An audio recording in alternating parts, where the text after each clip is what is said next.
All right. Good morning, everybody, and welcome to Good Morning Xbox. I'm your host, Axel1324. And I'm Eternal Shaddai. How are you? That's right. It's a two-man show so far. We'll see. We haven't had this for a while. Usually it's you and Terry. yes. Usually me and Terry always show up. I think I forgot Terry is working on a Viper today or something like that. I think she is. Yeah, so she's super excited for that. She said And I she was was so ready to busy break it during the week down. that I forgot to grab a guest for the show. So apologies, everybody. So here we go. Shaddai, another week has gone by. What have you been playing, buddy? Yo, I've been playing like so many games, and I'm taking advantage of that Black Friday sale. Oh yeah, the one I showed you last week. Yes, and I was curious about this game for a while, and it was to answer your question. I've been still playing Metaphor Reventagio. Yeah. I'm still liking that game. Oh my That game's god. 100 hours long. You're gonna be playing that thing for a long time, Shaddai. I'm already on level 31 and 53 hours right now. All right, you're getting there. So, You're getting there. Those are rookie um, numbers, Shaddai. oh no, I like to grind as much as I can. Yeah. But after playing that and Fortnite, I decided to play what is it called? Ghost Sniper Ghost Warrior 3 is by CI Games. Like Sniper Elite? No, it's called Sniper Ghost Warrior 3. Hold on, let me see. Google, what is Sniper Ghost Warrior Warrior 3. 3? Huh. It's a real game, okay. It is a real game. And look at who else is real. Dread is real. What's up, Oh, Dread? I talking am about real. What's sniper, and going he's on? sniping back in. He's sniping the show. Yeah, he's sniping the show. All right, sorry. Keep going, Shaddai. No, so I was playing that. I've been curious for that game for a while, and that was like $5. Nice. And it includes the DLCs. So hey, I'll took it. Really good game, but it still has bugs, and I didn't know it would support. So every single time that I was doing the tutorial trying to run from point A to point B, it was like running, stop, running, stop. And I'm like, what? And I wish it was a little bit more optimized because that game is big. It made me feel like I was playing Wildlands, Ghost Recon Okay. Wildlands, but Ghost in first Recon. person. Okay. Yeah, Yeah. Ghost Recon. So I've been playing that one in Metaphor. Cool. Right on. Dread, welcome to the show, buddy. What's up? Dread. What have you been playing this week, Dread? Uh crap, I gotta turn on the Xbox so I can remember. I did play the Flight Sim 2024. Oh, you got through. Ooh. Yeah, I played it this morning and then had to stop. But I was also playing COD. Played with the Game Complainers. Played with Scrubners. Last Few other night. people. So yeah, last night. I Okay. can't play with Scrum. I don't like campers. He wasn't camping, that's for sure. No, the last time I play, I'm like, stop camping. No, that's my buddy Scrub. No, he wasn't camping. He was carrying. That is actually true. That is actually true. He's really good. He's really good. So, but yeah, no, I mean, there was some matches, dude. I'm telling you, there are rampant cheaters on there. Agree. Oh yeah. So, Agree. but there's also some stats that abilities and all that that give you that advantage that may look like you're cheating, but you're not. So it's hard to tell anymore. But you have 5 guys all come at you at the same time. It's very hard to believe that that whole team's not cheating. Yeah. So it's hard to say. But Did you take anybody hostage? Just my my sister-in-law. That's what I like. To No, like can't you to like take people hostage or use them as a meat shield or something? I haven't done that yet. Dude. I'm like a level 2. Finally, I got up to What? level 7. Yeah. Mm-mm. I literally, everybody's been playing. Everybody's like in the 40s and 50s and prestiged 3 times and all that, and I'm like a level 2. But You know. The So millions, are you using the tokens for double XP? no, not yet. That's why. I'm trying to figure out what I'm doing before I use it up for nothing. Mm-hmm. I want to like get back into the flow and then use it at that time. I got it. Got it. Because Got it. what's the point of double XP if I'm dying and don't do anything? Right. Right. I Double know how you XP. feel. I know how you feel. So, I was playing Diablo. I actually didn't play anything during the early half of the week though, because um, I got in a mood where just need to do some house improvements and I need to finish them up. And I was doing house improvement one day until like 10:30 at night Welcome up in to my the attic. adult world. Yeah, up in my attic, running wires and stuff, you know.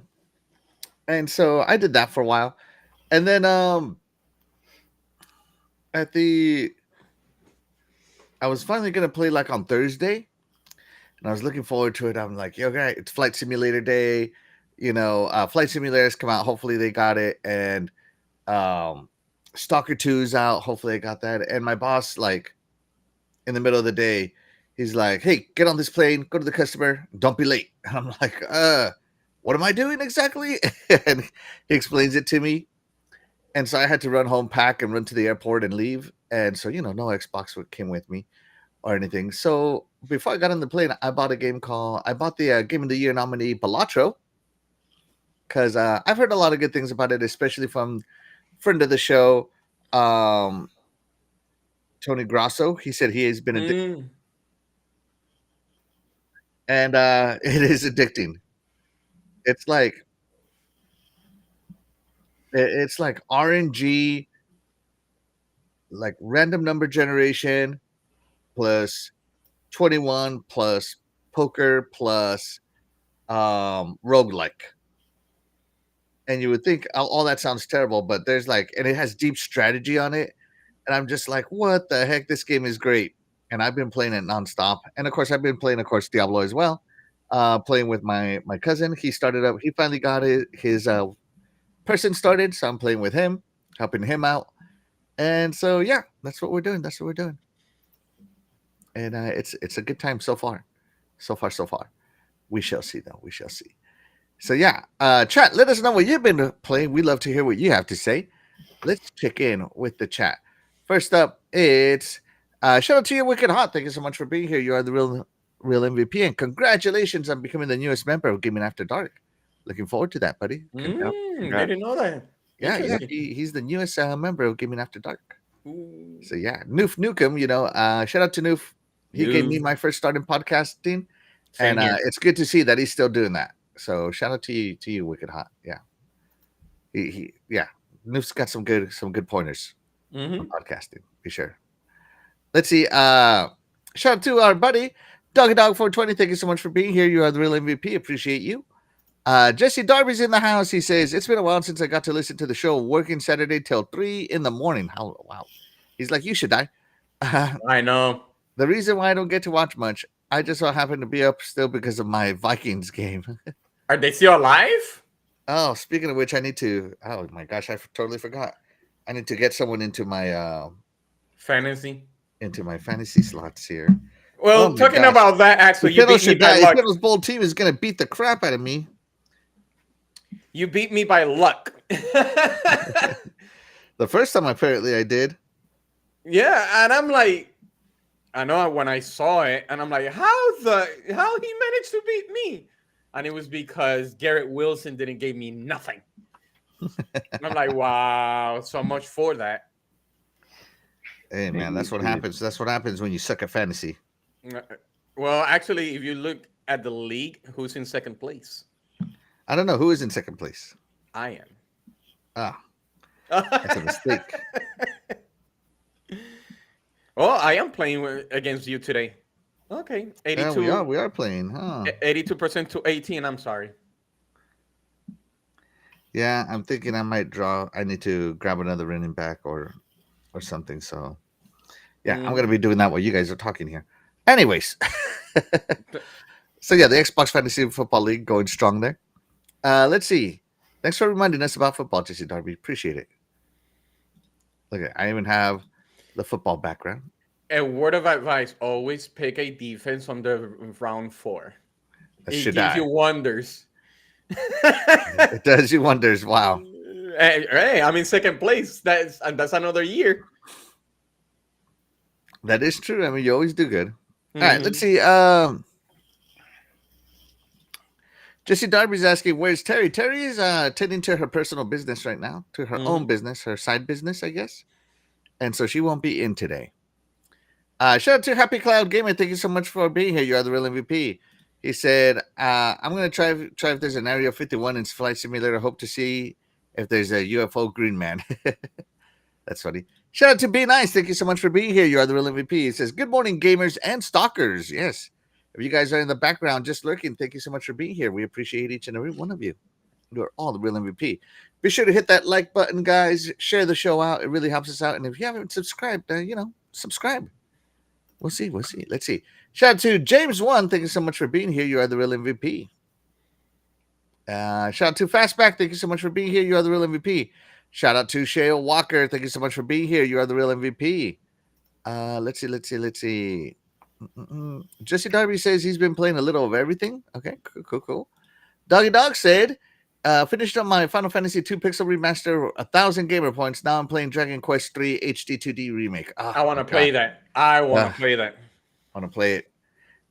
By the way, man, let me know if you get that physical exchanged. Let's see. I'm waiting the actual reaction to videos of Kendrick Lamar's album he dropped on Friday. I didn't even know he dropped one. Sorry. Let's see. Fastback has been playing Stalker 2. Let us know how it is. Yeah, I got that good things. downloaded. That's good. Yeah, It's I a gotta slow burn from finish games. everybody that have loved it have kind of like reminded everybody like it's a slow burn. It's not a Rambo. Let's run through the forest type of deal. It's not Call of Duty. No, it's not Call of Duty. Is it close to Metro? Yes, even better than That's Metro. slow. Metro is based off of Stalker, so yeah. That kind of pace. Mhm. I like Yeah. those. I like those. There you go. So very cautious what you do. Mhm. Let's see. James says he's been playing Seafood, Diablo 4, and 2 more days. Somehow new Game Pass games. Yeah. Oh, dude, yeah, man. Game Pass is the gift that keeps on giving. Your backlog is screwed. Let's see. Be Nice says he's been playing Stalker 2, Doom Eternal, Tekken 8, Redfall, Metaphor, Black Ops 6, and etc. I hop and rotate games, playing like 300 games. Wow, there you go. Whatever your play style is, man, that's Yep. you. Yeah. That's me, gaming ADD. We just bounce around. My Doggy Dog's talking fantasy football. Hold on. Let me put the football background on. All right, fantasy football. And he's saying, I'm still the champ, baby. To be the man, you have to beat the man. Woo! I don't know what he's talking about, but okay. He said he's the current reigning champ. You don't know that? Who? Let's see. And he says, I'll be second place this week after Axel takes Nintendo should die down. It's going to Not happen. the way it looks like. It's going to happen. Let's see. Let's see. They won't fix that physical copy problem. I'm a digital man now. Oh man, Jago's gonna roll over his grave hearing you say that. If Jago pops in here, I'm telling. Doggy Dog says, so I essentially bought Dragon's Quest 3 twice, so I don't want to hear nobody on Xbox bought it. Let's see. And Shale Walker says he's been playing some Genshin, only 2 hours though. So there you go. So what you're saying is Doggy Dog is padding the numbers. If he says 1 million, that's pretty much Doggy Dog buying the hell out of it. Yeah. There you go, Doggy Dog. With it. All right, let's get to it. Let's start off with some announcements real quick. Guys, the Indie Awards. Too bad our Indie Master Terry's not here. But the Indie Awards announced that they are going to be doing a show December 19th. It will be live on IGN and YouTube, on IGN's YouTube, of course. And they have some nominees available. But let's look at the trailer, shall we? Hopefully, this music isn't copyrighted. It shouldn't be because it's indie. So let's see.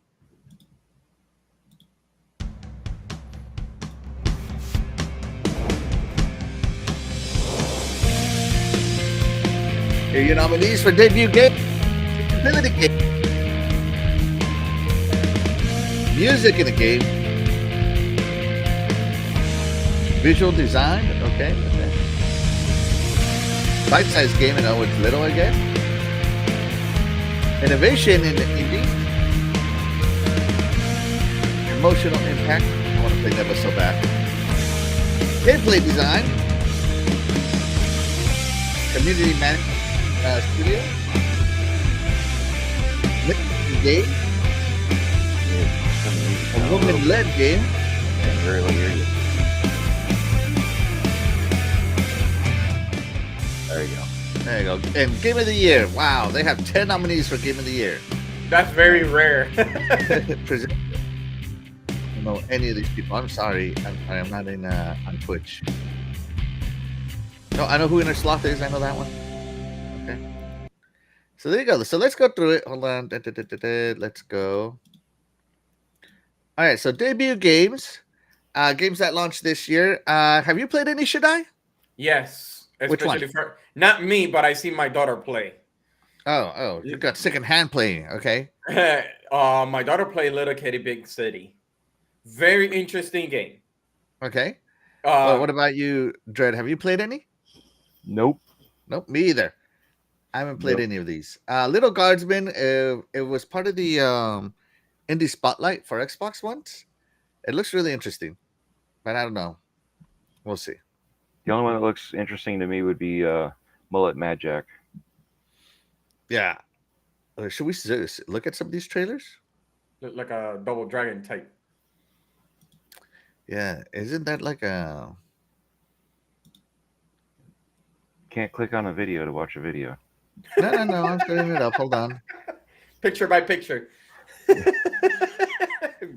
Jeez, Dread. Yeah, Dread. That's funny.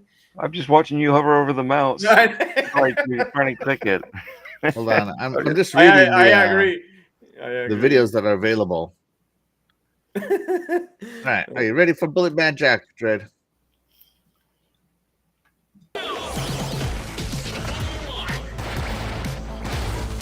Greetings from I think I Peaceport. like it so far. We've seen this one before. Yeah. Yeah. God, jeez. Jeez. Sounds like you're in trouble. It looks brutal, man. Dread. Oh yeah, this is definitely a Dread game. Lots of blood. Right?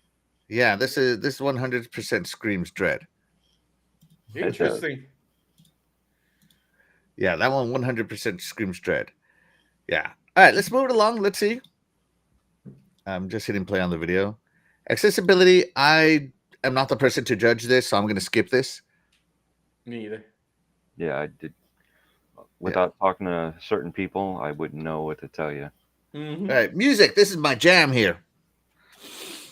I'm going to listen to all of these games and see what they have because I love music in a video game. And I'm hoping Thrasher, because it has this like centipede looking thing, is it. And then it has like the 80s Tron lasers over here.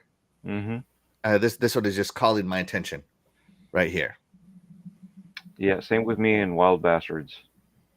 Mm. Not knowing anything about either one of the musics with the That's just the cover that attracts you. All right, if you had to Cover. buy this album on cover art, which one would you buy? I said Thrasher. Which one would you buy, Dread? Wild Bastards first, but Thrasher looks good too. Okay, what about you, Shaddai? Pacific Drive. Pacific Drive. All right. For some reason, I'm thinking of Pacific Rim. All right. I don't know if it's going to be, Del Toro good. I love Pacific Rim, but yeah. Let's see. But it has to be like some alien-like. That's the thing. It has to be some alien-like. Let's see. I like this more than the Game Awards and got a lot of games in Xbox Game Pass. Absolutely. Xbox Game Pass is on fire with indies, just being honest. It's great.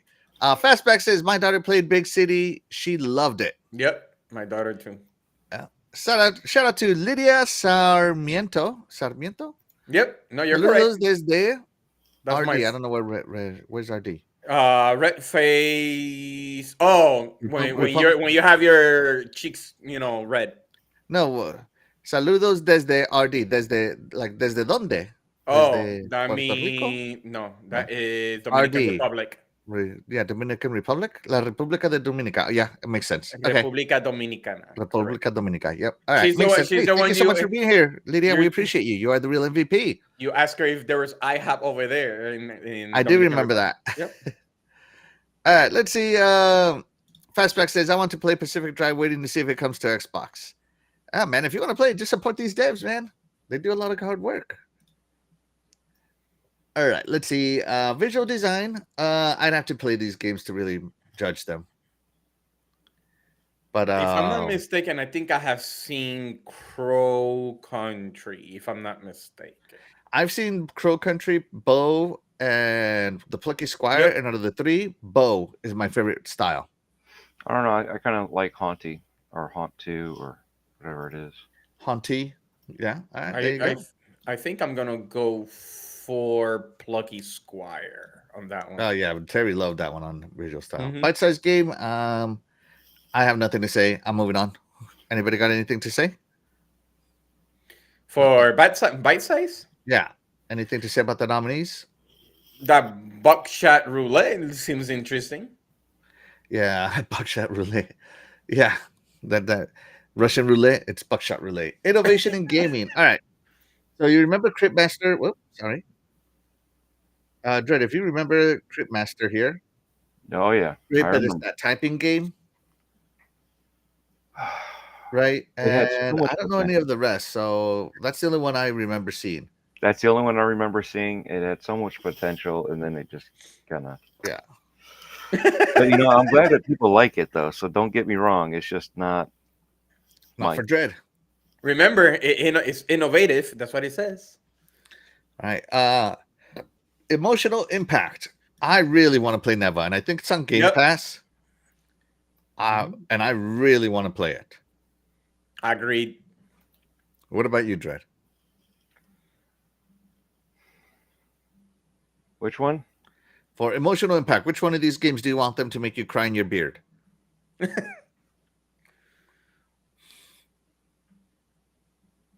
Stars in Time. Ah, it's not Neva. Never again mention that, please. I don't know, man. I really don't know. I It's just okay. It's so good. If you don't know it, you don't know. It's all right. I figured, Sadai was going to go for Thirsty Suitors. No. All right. Gameplay that's design. And as you know, gameplay is king, and I played Balatro, and it is addictive, so I'm going to go with Balatro. Balatro it is. Balatro it is. All right, Dread. Sorry. Should I? I think I'm gonna go with Balatro too. Balatro. All right. Balatro it is. Balatro's a safe bet. Yeah. Let me catch up with the chat real quick. So yeah, we were right. República Dominicana. Yep. Mm-hmm. Fastback says, I'm supporting devs whose games are on Game Pass. There you go. Happy Cloud Gamer says, as much as I like indie games, I'm struggling to stay away from the Game Awards. I think indie Game Awards, I will sleep faster. Sorry. Oh, man. Yeah. The game complainers, thank you so much for being here. You are the real MVP. Appreciate you being here. Let's see. And then what else we got? Community management, hard pass. I'm not even going to talk about No idea on that one. Narrative, Yeah. haven't played them, so going to hard pass this one. I seen a little bit of that fear of when I was scrolling on game. I don't know if it was on Game Pass or something, but I was curious about that one. Fear the spotlight. Like, yeah, I remember seeing a trailer for it, but yeah, no. I don't know. Until I play them, I don't care. And usually, narrative games in indie are usually like walking sims, and I just can't do it sometimes. I mean, come on, man. Look at Mouthwashing by Wrong Organ. I mean, that's The Caravan Sandwich. Yeah, they might have great narratives. I'm just gonna hard pass right now. Women-led game. I don't know how to vote in this category, so I'm gonna pass. Nightmare Cart. It's basically women drivers.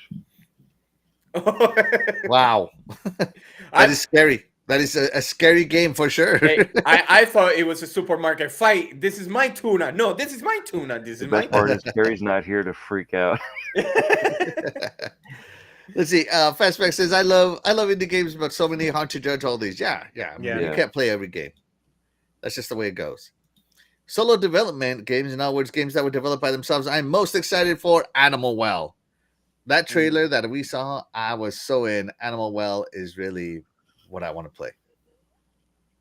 It looked interesting, but at the same time, like I don't know. Is that the one that did that rhyme, that crazy rhyme?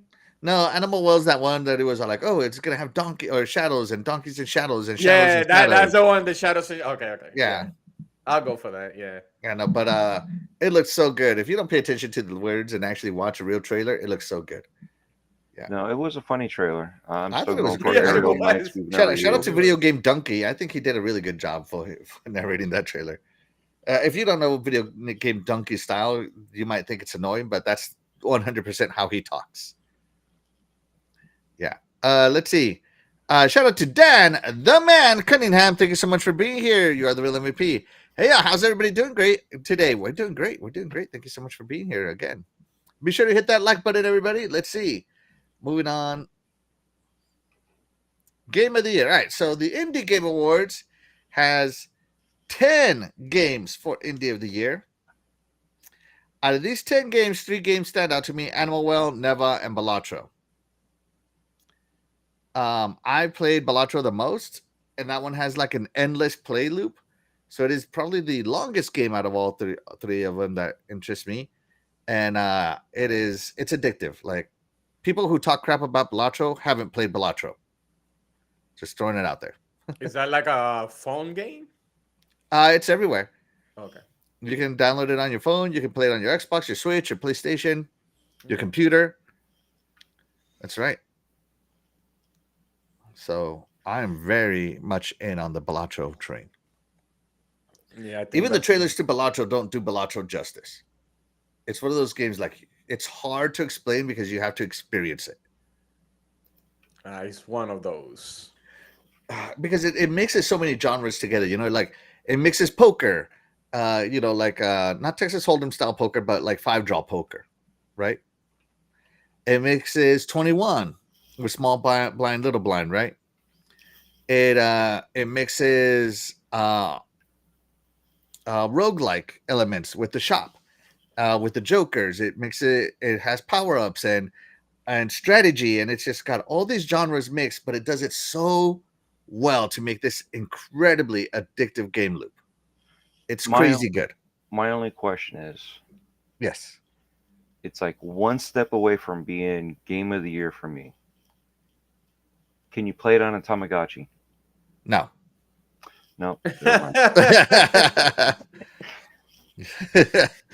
There you go. All right, so Game of the Year. These are your Game of the Year nominees. Now, on the Indie Game Awards, you cannot vote. So you're not part of the panel. They're not taking votes. So you gotta, only the panel of judges can vote. So there you go. I guarantee you who's not voting on this one. Who? Keely. I Keely, knew it. yeah. Let's see. Fastback says he's choosing mouthwash because of the name. Now I'm curious. Now I want to see mouthwash. Hold on. I mean, even the dev's name is funny. Wrong organ. I mean, mouthwashing and wrong organ. It just. All right, we're gonna watch this trailer. Let me pick the trailer though. Which one do I want to watch? Let's go to the gameplay trailer.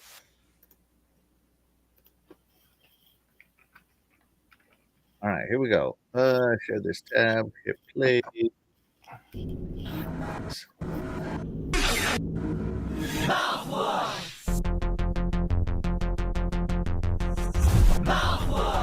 Oh my gosh, I can already tell Death Dealer would love this game.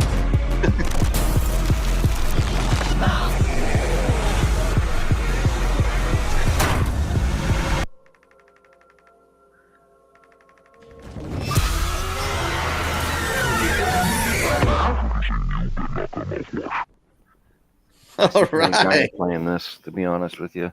What? I can see Tiny Giant playing it. This 100% looks like a Death Dealer game. Yeah. And I'm very surprised. I know we're like so into whatever future it is, but I can't believe people still playing with graphics like that, and it's still like very popular. Those graphics There remind me was of like one guy the that made that. 32 or a Sega Saturn, or like Like sorry, the Sega Dreamcast. that's actually true. Yeah, the Sega Dreamcast style graphics. Yeah. That surprises me. All right, let's see. James says, I think Nine Souls is going to be good when it comes out. Let's see.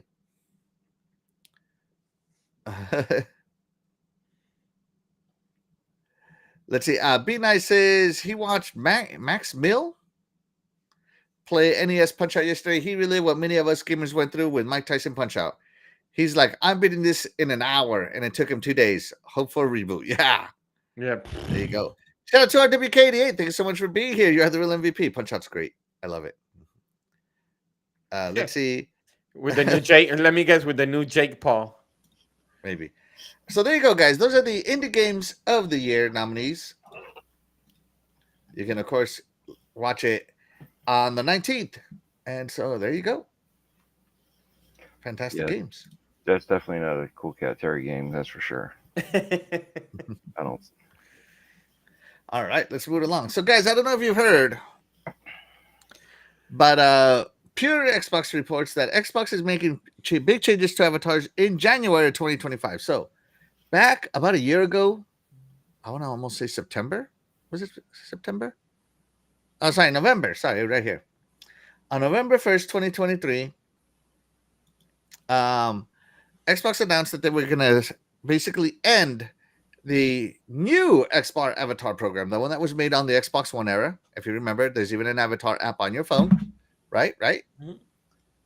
And so it's finally coming to an end on January 9th, 2025.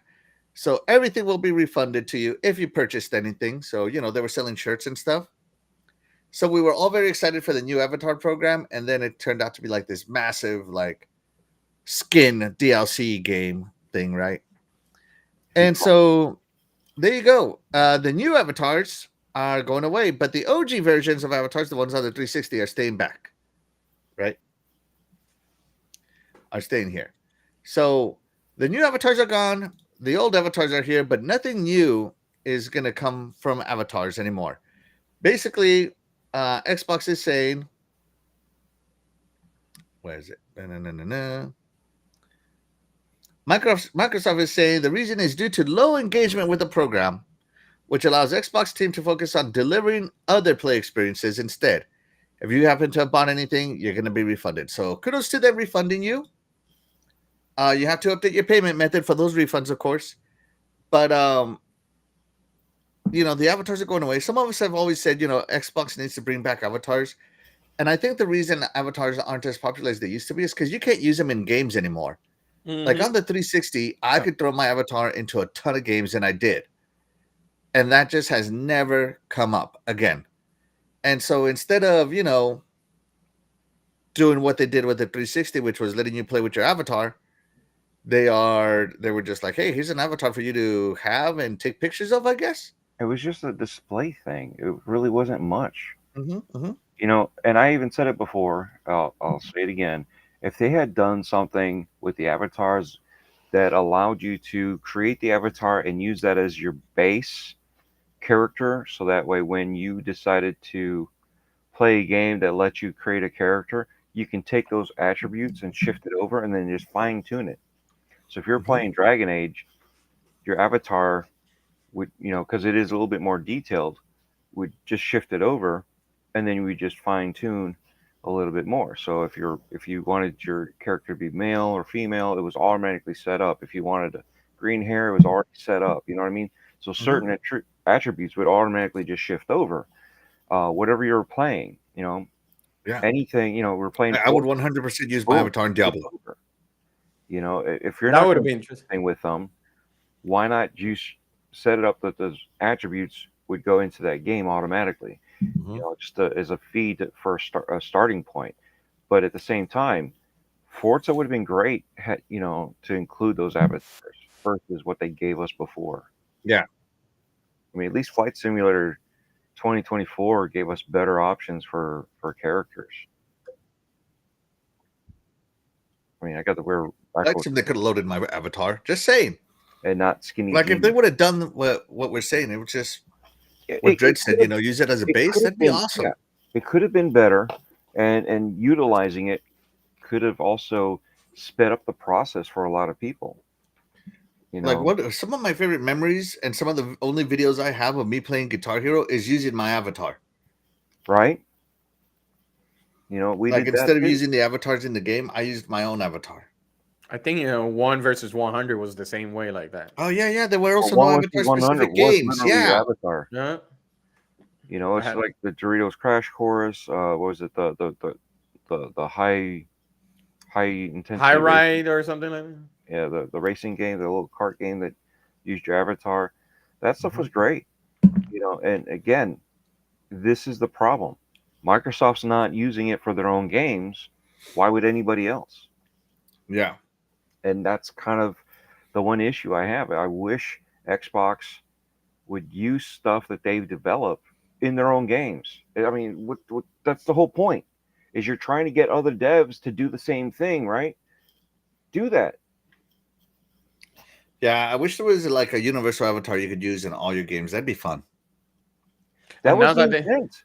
Yeah. and That now was that the they, intent was you were going to be able to use all this stuff. That it was one of those things that we had talked about way back when, you know, that it would be great to be able to just create an avatar and then you would be in there. Your avatar would be Master Chief. Your avatar would be the driver. Your avatar would be the pilot. Your avatar Mhm. would be this character. When you're on a platform inside of Mario, it could be your avatar. Yada yada yada. That was the whole intent, and they started that with the 360, which is why those games were decent. It was.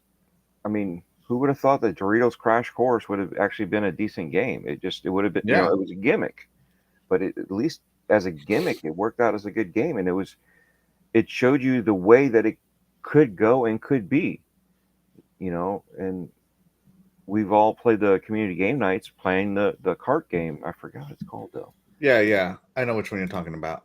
But yeah. You know, All right. Should I? Any thoughts on this?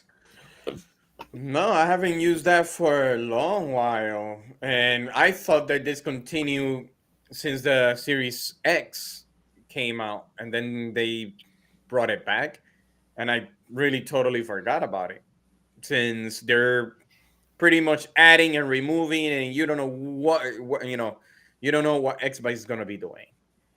But this is something that I'm not surprised by it. I Mhm. just wish they did more. I just wish for that. Yeah. I, Definitely. I was gonna I was gonna say it. Are they trying to integrate supposedly this with the AI? That could probably happen. I highly doubt it, man. I highly doubt it. But we'll see what happens. Yeah, like I remember on the Xbox 360 when I got my Connect, I could create an avatar based on my likeness using the Connect. I remember that. yeah, And so my avatar changed after I got my Connect to look more like me. And I've never gone back. I've always had that avatar that looks like me. Now you same don't here. need to do that. Obviously, there was lots of options. I'm just saying that's the way I chose because I liked seeing me in video games. That was cool. All right, let's see. Let's check it with the chat. Fastback. I don't mess with Xbox avatars anymore. Makes sense. If it was a fan like the Nintendo Mii's. Oh yeah, the Mii's and the Wii's. Yeah. Oh, the Mii's were horrible. Yeah. Fastback says agreed. Treadpool. If Xbox avatars were used in some games, then yeah, exactly. And imagine if Xbox created an Xbox amusement park to run around and do many things. As long as the game was great. The game complainer says, I bought MMPR avatars this summer. Some of the best avatars going on Xbox. MMPR. I'm Mighty sorry, I don't know Morphin what that Power what that Ranger. is. Huh? Mighty Morphin Power Rangers. Oh, he bought Mighty Morphin Power Ranger avatars. Okay, yeah. Okay. Well, hey, you're getting your money back, so that's cool. You're gonna get refunded, so that's cool. Yeah, Xbox needs to do something new instead of avatars. Xbox Tars? Expotars? That could go several different ways. Xbox. Expotars? Shout out to Jacob Novik. Thank you so much for being here. You are the real MVP. Appreciate you, buddy. Yeah. Sorry, I missed you back here. I apologize. All right, so there you go. The avatar system is ending. We're all very sad about it, but you know, it is what it is. if they don't support it, we can't force them to support them, right? So yeah, there we go. So it was announced this week through some numbers that for the first time in a decade, Xbox is Call of Duty's most popular platform. So for the first time since 2014, wow, Call of Duty is more popular on Xbox than it is on any other platform. That includes PC, I guess. For the first time in a decade, Call of Duty is more popular on Xbox than any other platform, due in no small part to Call of Duty Black Ops 6 launching on Game Pass. So Phil Spencer said, it's about being accessible in places, and there's no real platform out there today other than what we're doing with Xbox Game Pass that isn't really per device. That's such a weird statement. Most of the gaming platforms are, this device runs this game, and trying to think about a platform that looks more horizontally and connects creators to players in that way. That's what we're trying to do, and that's the feedback we're getting. So I'm gonna guess that they when they really mean this, they mean a combination of Xbox and Game Pass on both PC and Xbox.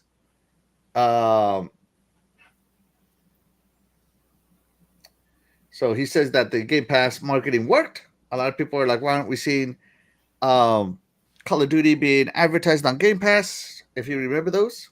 Mm-hmm. So a lot of people have been saying that, and he said, hey, it worked. Didn't we say that they didn't have any marketing rights? Remember years ago? They don't have well, any they didn't have marketing any, market. They Right spend a here. lot of money for these kind of marketing rights. Yeah. So there you go. So it is. I'm gonna guess it's a combination between PC Game Pass and console Game Pass. Mm-hmm. It's not very specific, and I'm also gonna include people who buy it on Xbox and people who buy it on PC outside of Steam. But I don't know. I would still kind of. I don't know if they consider PC part of it. So there you go. So they could very well be messing with the numbers here, because I don't think they said console, right? No, it just says Xbox. Remember, it's an ecosystem, so they're gonna put Xbox. Yeah, if they're considering it, they're including cloud, PC, all that. I'm that gonna whole assume everything anything that's on the this is an Xbox platform. Correct.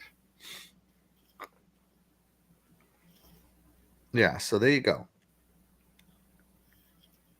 So there it is. So Game Pass doing what Game Pass does, and that is making Xbox more relevant. Well, isn't it supposed to be Game Pass cannibalizing sales?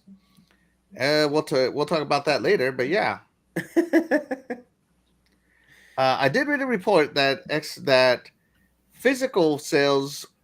I think Matt Piscatella reported Mm-hmm. that 80-something% of physical sales were on PlayStation. Now that's physical sales, not digital sales or anything. And as you know, Xbox is like 90% digital. So even on the sales side. So and he didn't. So yeah, there you go. I don't know how much that counts for. I'm just saying that the physical sales, which is all Matt Piscatella can track, and at that the only place he can track it is in the UK, which is already PlayStation Central over there. 86% of them are going to PlayStation, which okay, cool. That's the UK, but this is America, right? So yeah. So there you go. Anybody got anything to add about Call of Duty being number one on Xbox? Finally? I am not surprised. Everybody knows that Call of Duty is popular, and it was going to become popular on the Xbox, no matter how you look at it. Plus, by having it in the Game Pass subscription, so that helps a lot also. So, yeah, this is no surprise. And this is doing exactly what Xbox wanted to, and that is, more people playing their games on their services.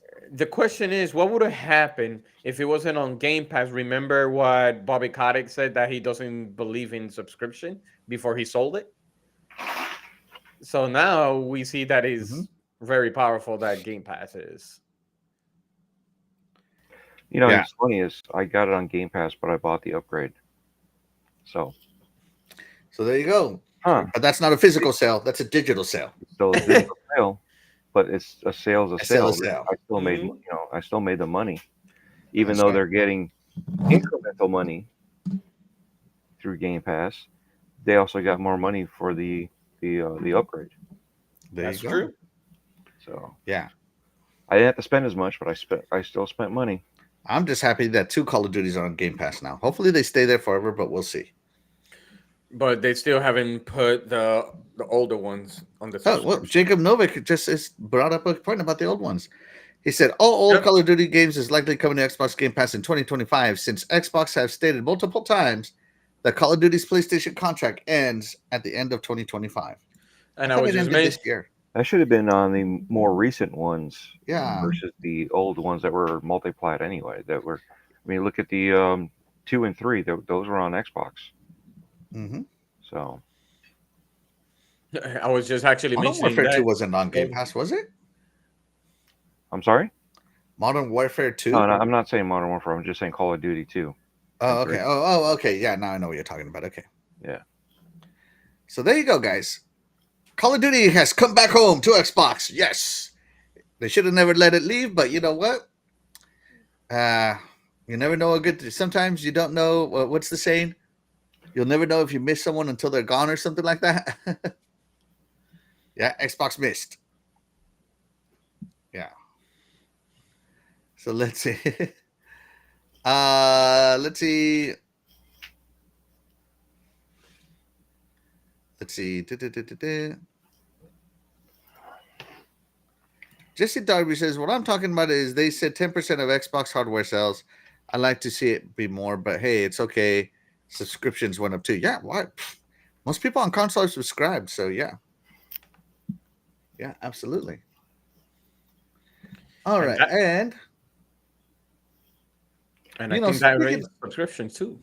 You know, they could have done a tie-in or a bundle with Mm-hmm. Xbox, but I don't know if it was still under contract with PlayStation, which is why they didn't.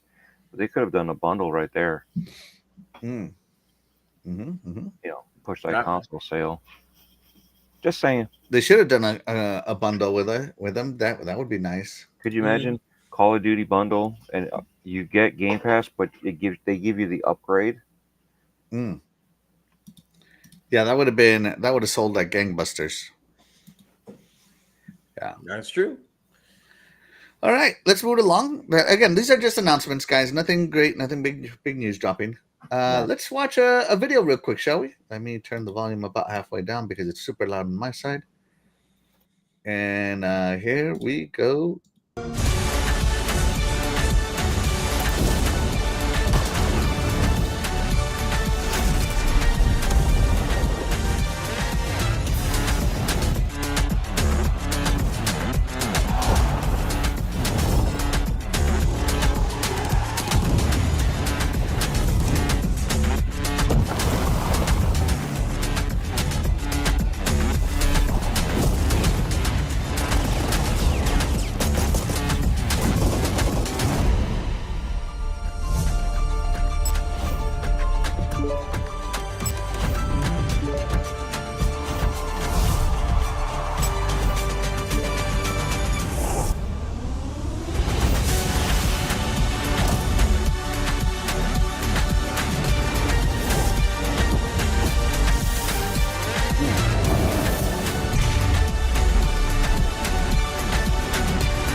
Pretty sweet, guys. So, in case you don't know, cloud gaming has expanded on Xbox. So, this is an Xbox campaign keeps moving forward, with now your digital purchases are available to play. Now, this is in beta, of course, and I'm just gonna skip to the good stuff. They're gonna start with 50 games. All the way down. Let me scroll down to 50 games. Now, some of these games are new, some of them are older, and I think it's a good mix. So Animal Well gave my a great indie that is not on Xbox Game Pass, but it is part of cloud gaming. For those of you who are Xbox Game Pass Ultimate subscribers, which yours truly is. Assassin's Creed Avatar, Balatro, Baldur's Gate 3, big one right there. Banishers, Call of Duty Modern Warfare 2, The Casting of Frank Stone, a big one, Cyberpunk. Mm-hmm. And look at this, doggy. Doggy, you there, doggy? Doggy, listen to this one. You can play this one on the cloud now. Dragon Quest 3 HD 2D Remake, baby. You can play that one now. JP, Seeing as you bought it digitally, just saying, bro. Just saying. JRPG fraud. Just saying, bro. Seeing as you bought it digitally. Dredge, Dying Light 2, Stay Human. Oh, why not Dying? Is that the new one? Yeah, It is. that's the new one. Yeah. Yeah, that's a new one. The farming sim. Don't sleep on Farming Simulator, guys. This is now you can play Farming Sim on cloud while you farm. Just saying. For the spotlight, I think this one is pretty cool that you can play it on cloud and on the go. Final Fantasy 14 online. I mean, I think that's awesome. So any of the Pixel remasters I bought are now available on cloud, which is super cool. So I can have access to any of these Final Fantasies, which is awesome, awesome, awesome. Get to play those on the go. So yeah, Hades, the great roguelike that almost won Game of the Year. Harry Potter Quidditch Champions, High on Life, Hitman World of Assassination, Hogwarts Legacy, the number one selling game of last year. Hogwarts Legacy. You mean the one that got denied? What is it when it gets it's not nerfed, snubbed. Yeah. Yeah, got snubbed. House Flipper 2, Killer Bridge of Spirits, a Lego Harry Potter collection, Life is Strange, Metro Exodus, Mortal Kombat 1. There you go, doggy. Now you can kick butt in the cloud with lag, and 100% blame the lag this time, doggy, instead of your skills. Sorry, I'm just gonna keep making fun of my buddy doggy. I love you, bro. Let's see. NBA 2K25 PGA Tour. That one would be fun. Phasmophobia, Prince of Persia: The Lost Crown. Go ahead, Dred. I said must play Phasmophobia. They on the go, yeah. Rust Console Edition, 7 Days to Die Console Edition as well. Star Wars Outlaws, Stray, the cat game. The Crew Motorfest, the Outlast Trials, the Plucky Squire, The Witcher 3. Come on. More people get to play The Witcher 3. Tom Clancy's The Division 2's Top Spin 2025, Undertale. Ooh. Highly underrated game. Visions of Mana, if you bought it digitally. Warhammer Space Marine 2, if you bought it digitally. Warhammer. Ooh. And WW2K24. So some of those games are high on my setting. So 50 games to start off, and they're going to keep adding more. So that's cool, in my opinion. Let's start with Shaddai. Shaddai, what do you think about this awesome update to Xbox Cloud Gaming? Well, you know what? More games for more people to play, more accessibility, for your games. The good thing is, I think I think when I was reading, I think they're gonna let you play some other games, but I know they're trying to. Or anyways, what did I think about this? Well, I'm not too much of a stream person because the internet over here in upstate Western New York is not that great. So stream for me is a no. So pass for me. So this guy needs to get himself that native an Asus ROG Ally. No, I'm good with my Nintendo Switch. Which all right. I'm good, and the phone for me is not the best experience either. So, What phone do you have, Shaddai? huh? What phone do you have? Samsung S23. And so you can stream on a 23? No, I'm just kidding. No, it's because I'm like sometimes my head feels kind of cramped up. I'm like, I don't like that. I don't like that feeling. Yeah, I use a controller. I Bluetooth the controller on it. I'm Yeah. not going to use a touchscreen. No, I agree. Last time I did that, my hands were slipping and my thumb was already on the top corner of my phone. I'm like, oh man, this really sucks. Well, I want to go back to the controller screen. And I'm very surprised. Remember, it said that you could use, I don't know if it was this one or the other article, but that you could use the PlayStation DualSense, and they didn't mention it here. It's written, but it's not shown. All right, so let's see compatible controllers. Okay, so you got the backbone, your phone, okay, Xbox controllers, the Quest controllers, PC. I'm gonna guess it's gonna be the backbone. Okay, so I'm kind of happy the backbone's included, but we'll see. Okay, Dread, what do you think about this update? It's a good thing. The way I look at it is, you own the game. You should be able to play it wherever you want. And if it's a play only game anyway, what's the difference? You should be able to play it. And if they're going to be pushing this, that anything is an Xbox, you should be able to own those games and play it anywhere you want, right? Mm-hmm. Right. So, and I understand the game itself doesn't pay for the cloud services. So putting it behind the Ultimate Edition of Game Pass makes sense because you're paying more money. You're paying the top tier to have all the benefits, and this is way to push this out. So again, with the Super Bowl coming up in the next few months, this would be a great advertisement to get it across to everybody that, hey, if you own an Xbox, or Xbox is everywhere, it's not just a console anymore that you can play your Xbox games. It'll push it. Play it in the Jumbotron. Yeah, Yeah. I mean, whatever. So I was just on my phone to look. So I launched the cloud gaming app, and they do have a stream your own game section in it. So that's kind of cool. And it has an all, and then it has a purchase section, so you can see the games you can play that you've purchased. So that's kind of cool. Yeah. So I haven't I really like that they have a section on there, and then they have a filter games you purchased. And the funny thing is, I haven't done it as Mhm. much as I used to do. Streaming the games. I just, for myself, being out, at work, I've been so busy. It's not like I'm traveling like I used to travel, where I had free time out there.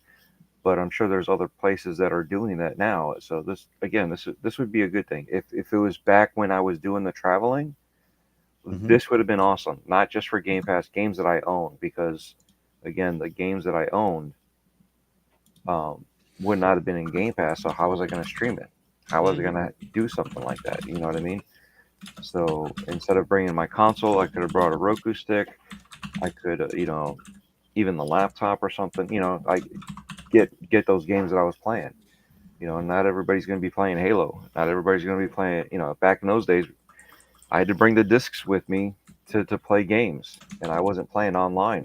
Now that online's a bigger thing, I have a travel router that I now have that I didn't have back then.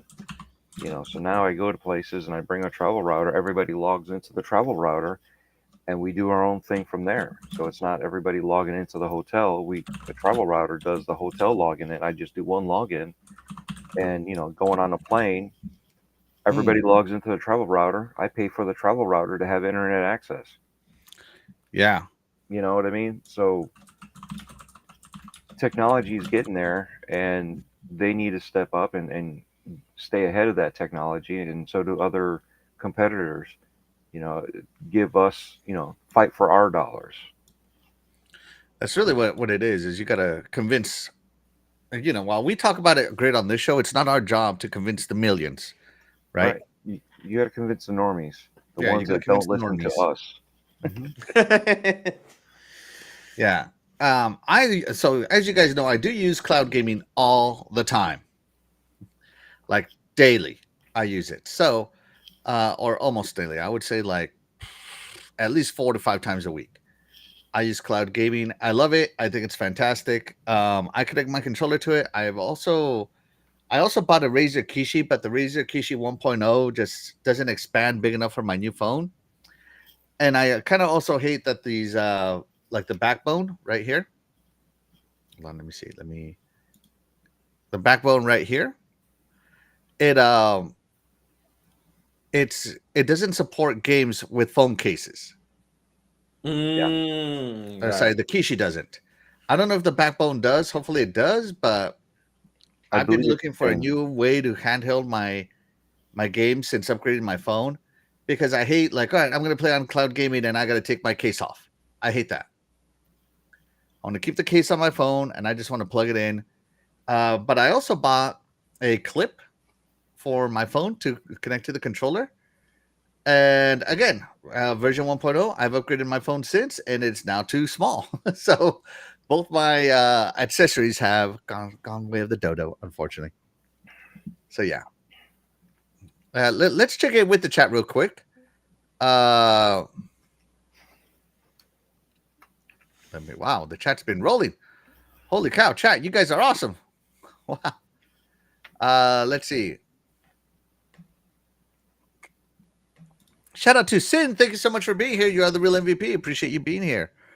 Let's see. Dan the Man Cunningham says, glad to see they're finally advertising Game Pass for a change. Game Complainer says, no Resident Evil on Xbox Cloud yet. That'll be awesome when that one hits. Yes, Right. absolutely. Happy Cloud Gamers excited. Yes. Great day for me. Yeah, absolutely. Let's see. Doggy Dog says, yes, digital all the way. That's right. Shout out to Jason Max. Thank you so much for being here. You are the real MVP. Appreciate you. Doggy says Final Fantasy Pixel Remaster as well on there. Yeah. Jacob Novik says, nice. I own 562 digital games on my Series X. Wow.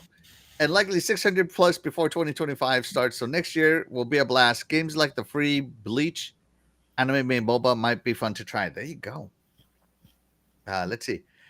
Game Complainer says, wants to remind everybody, you can get 1 year of Xbox Game Pass Ultimate for $120 on CD keys right now if you stack 4 of the 3-month cards. Insane deal. Absolutely. That is definitely. Thanks again, Game Complainers, for that. Yeah. Unfortunately, I'm still overstacked, so I can't buy right now.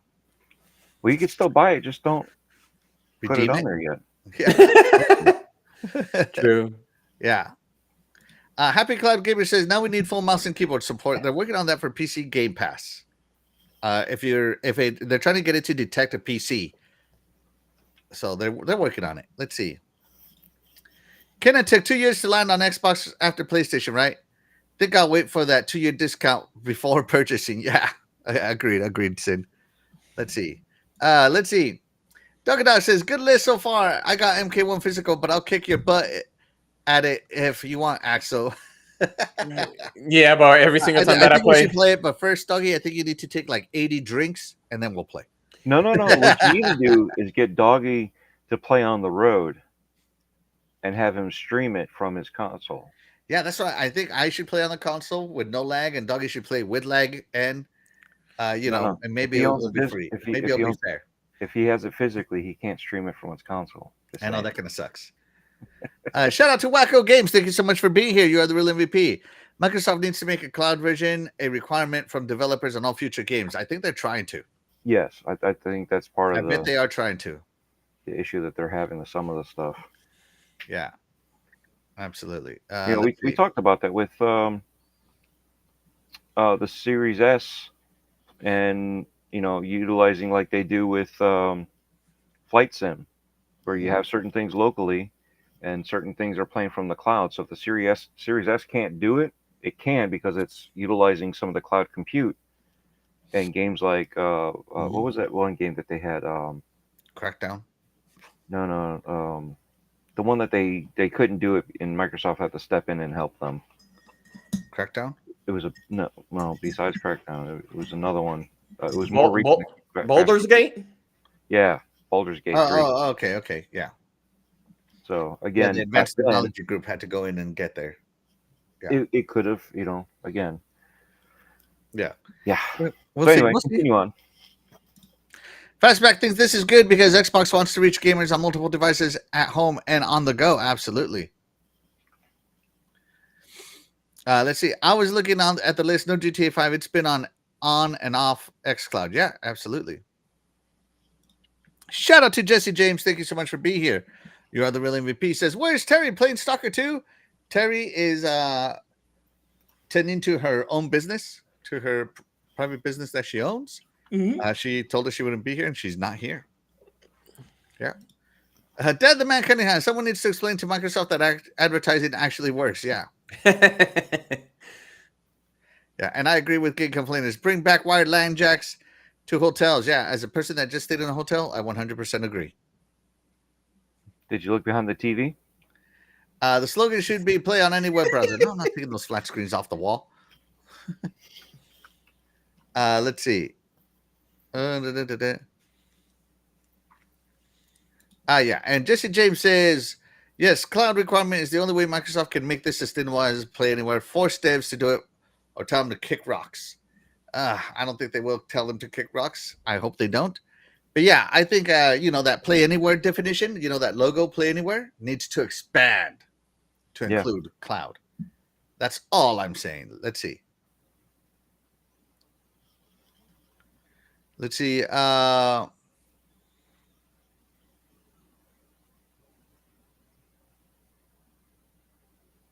have no idea. Rikishi had a huge expansion, Axel. Have you seen him in the ring? You don't get it? I do get Are you it. talking about the wrestler? Yes. Yes. I'm so confused how this has to do with cloud gaming, but okay. Because he would do the move in the corner when you were like on the rope. The stink move. Mm-hmm. The stink face. I remember the stink face. It was a disgusting finisher. Yeah. Yeah. I'm just okay. I'm unsure what's going on here. Are you trying to say that I farted? No. I don't know. Like I'm so confused with the You're statement. talking about the Rikishi doesn't expand big enough. You were talking about the Kishi, my Kishi. for the phone. my Razer Yes. Kishi. Okay, I got it now. It doesn't expand big enough. You know. Yeah. Oh my gosh! Sorry, I'm hosting the show. Things I got to keep it moving here. He's like Microsoft, flight sim. He's somewhere else. There you go. Yes, You're reading I'm too somewhere much else. into it. Yeah, I know. Just chuckle and move on. Mhm. Let's see. Shout out to Harry Balzac. Thank you so much for being here. You are the real MVP. He says, Axel, did you already beat Stalker 2? I haven't even loaded it yet, man. I've had a very, very busy week. Let's see. Let's see. Jesse Darby says, I don't think anyone is going to beat Stalker 2 right away. It's a hard game. Oh, really? Okay. It's a long, hard game. It's like Dark Souls. Huh? You're calling my name.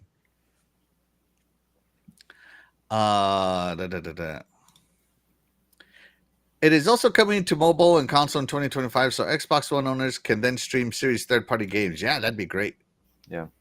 That'd be great. Yeah, Chair Walker's excited for Baldur's Gate 3.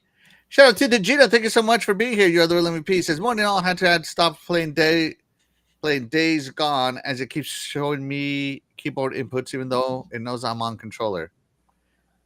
Does it after a minute of play every time and I can't take it anymore. PC gaming problems. You can unplug your keyboard. That way it doesn't detect it. Just kidding. Gina. Thank you so much for being here. Shout out to Drake Williams. Thank you so much for being here. You are the real MVP. He says, good morning, gentlemen. Good morning. Thank you so much for being here. Let's see. Axel, have you ever put a black light on a hotel bed? No. I'd like to keep my sanity. Thank you. Yeah, never There's do an that. old saying, Never do ignorance that. is bliss. Right? Doesn't matter how clean it is. Never double check. That's right. Bring your own sheets. That is true. See, look at Game Complaint. I had to unplug a security box connected to the hotel TV in order to use my Xbox in a hotel once. Dang. That's why I have a travel router now. I can either Wi-Fi it or I can direct plug in, and then it has, between the LAN, it also has a LAN out. I'm sorry, a WAN and then a LAN out, or I can Wi-Fi to the, so yeah. That's a lot of hassle. What it seems to me. A travel router? No. Yeah. No, you just log in with whatever you plug in or you Wi-Fi in, and then after that, everything else is already trained to plug into your or tie into your travel router. Then you go from there. The VPN stuff is easy too. So. Oh yeah, that VPN. Yes. Maybe I should do something like that on my I was gonna say, channel. maybe you should make a video. or Maybe. something. Yeah. Let's see. But in a scary way, though, you have to. I'll turn on the black lights. Let's see. What you're gonna say? Like Arma mixed with Metro. I'm gonna guess he's talking about Stalker 2. Yeah, Stalker 2. Yeah. The Gina, you're disgusting. Dreadpool, read this one. Not sure what that would be worse: blacklight in a hotel bed or fanboy console. Oh, Oh, fanboy console. At least I could sleep on the floor. there you next go. to the dead silhouette of a body. Same. Oh. Still though, yeah. All right, so there you go. Play your own games. So Shaddai, if you could use it, which one of these games would you play on cloud of your own games? Okay, let me see. Let's start from the top because I can't. There's so many. Let me see. That would be. Okay. Sorry. I will try. I will try Banishers because I do have Banishers. Cyberpunk. I will try that one. I want to try Dragon Quest. Of course, Final Fantasy 1 through 6. That's a given. That's a given. I want to keep going with High on Life. That was a crazy game. That was a really good game. Try Kenna, Metro Exodus. Love Metro series. Prince of Persia. I want to try that one. And The Witcher. I think that should be it. No, actually, and Warhammer 40 Space Marines. Those are it. Yeah. There you go. All right, But they're demanding though. Like Cyberpunk and Warhammer, it got to be games that are really demanding for data if it's streaming. Since it's so big. It's the same amount of it costs the same amount. It takes the same amount of stream data as any other streaming game does. It's actually like it's almost flat, almost. Okay. There's a little fluctuation, but it's like very tiny in the world of data, right? So yeah. Dread, which ones would you play?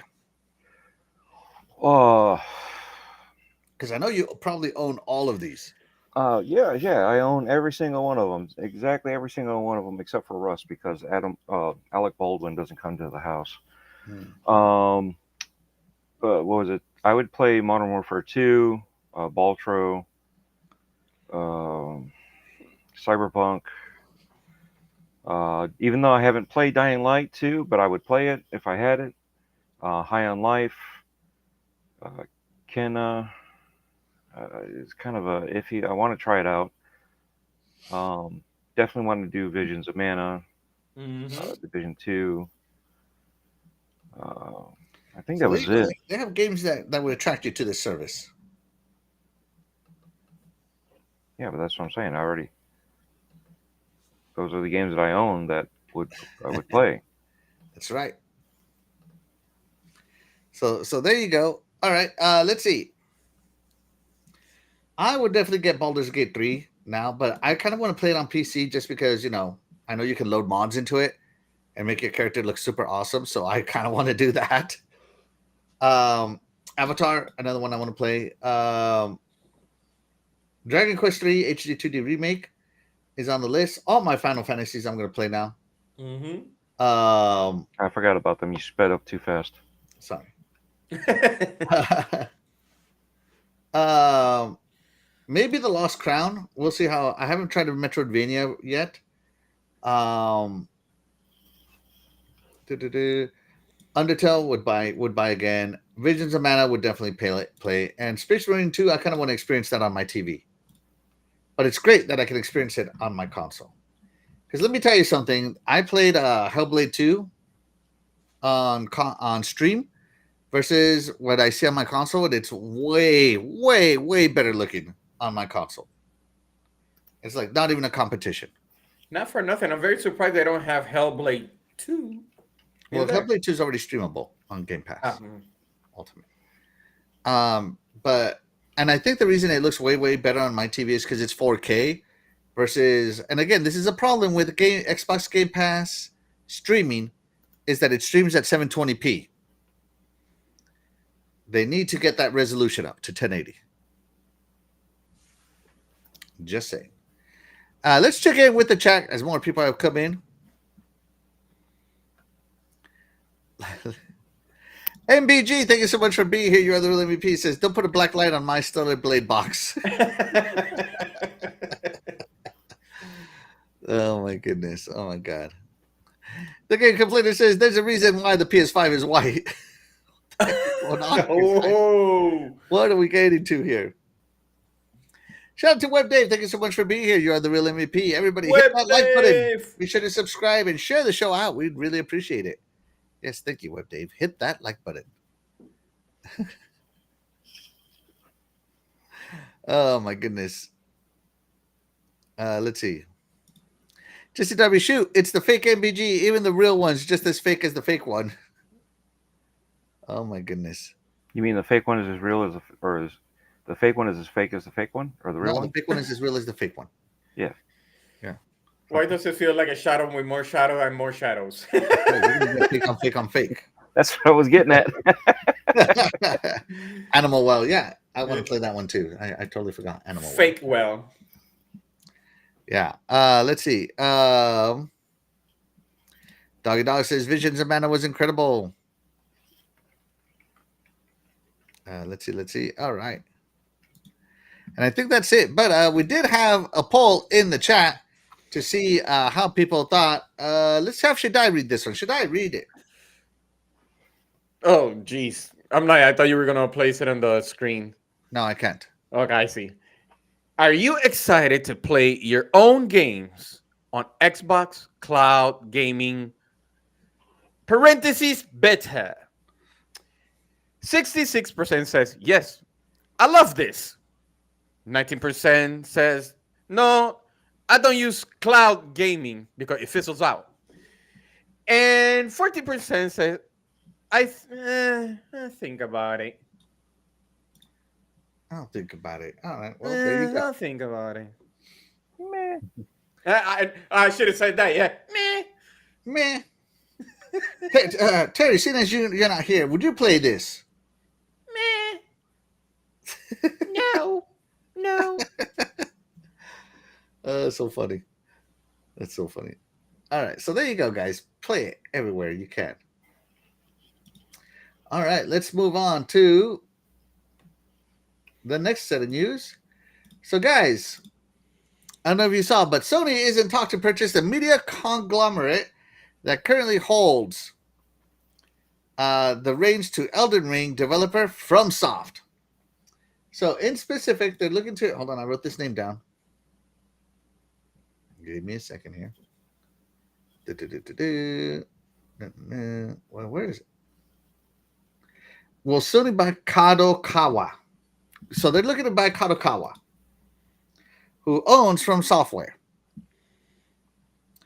So Routers, this is a report from Routers, is reporting that Sony is in talks to purchase Kadokawa, a Japanese media publishing conglomerate. Kadokawa currently owns FromSoft, the studio behind games such as the Dark Souls franchise, Elden Ring, and Armored Core. And trading on Kadokawa stock has gone to bid only at the daily limit of 3,000 yen. So, Dark Souls, Bloodborne, Armored Core, and Elden Ring are all set to be part of the purchase if they get if this goes through, right? As you know, Sekiro Shadows Dies twice, won Game of the Year. Elden Ring won Game of the Year. And now Elden Ring Shadow of the Earth Tree is nominated for Game of the Year. So, I mean, FromSoft is a highly, highly sought-after publisher. Their games are, right? But Kadokawa is a conglomerate. And so they own both books, manga, film, and games. So this looks good for Sony because, as you know, Sony owns Crunchyroll and they own... what's the other one? Is it a Funimation? No. It's the other streaming anime service that used to exist. It was Crunchyroll and something else. I forget what it was, but it's it's Crunchyroll and something else. And so they could be looking to expand that by buying more anime as well. So not only do they get games for their gaming brand, but they'll get film and manga for their publishing arms, for their streaming services, such as Crunchyroll, right? Now, Sony already held a 2% stake in Kanakawa, as well as additional stake in From Software. They owned about 15% of From Software, and already had made an anime focus of growth ahead of the acquisition. Yep. Sony's market value is currently at around 115 billion, while Kanakawa's market cap was around 2.7 billion before the announcement that Sony was going to buy them. Now they're over 5 billion, I think, or 3 billion. Oh, sorry. I don't know exactly where they're. Let me see. Let me take a look. Hold on. Let me see. Then Kadokawa. Let me copy this because I won't be able to spell it. Katakawa. Market cap. They're sitting now at 4 billion, I think. Oh, hold on. They market raised cap. 2 billion more. Kadokawa Corp. So basically, if you like those games, get them now before Sony takes them off the. So they're at 608 billion yen, which translates to what in American money? Let me see. Yen to USD. I don't know. Could it be $2.7 billion? Possibly. What did I say for what? 608. Sorry, 608 billion yen. Almost 4 billion. So 3,900,000,000.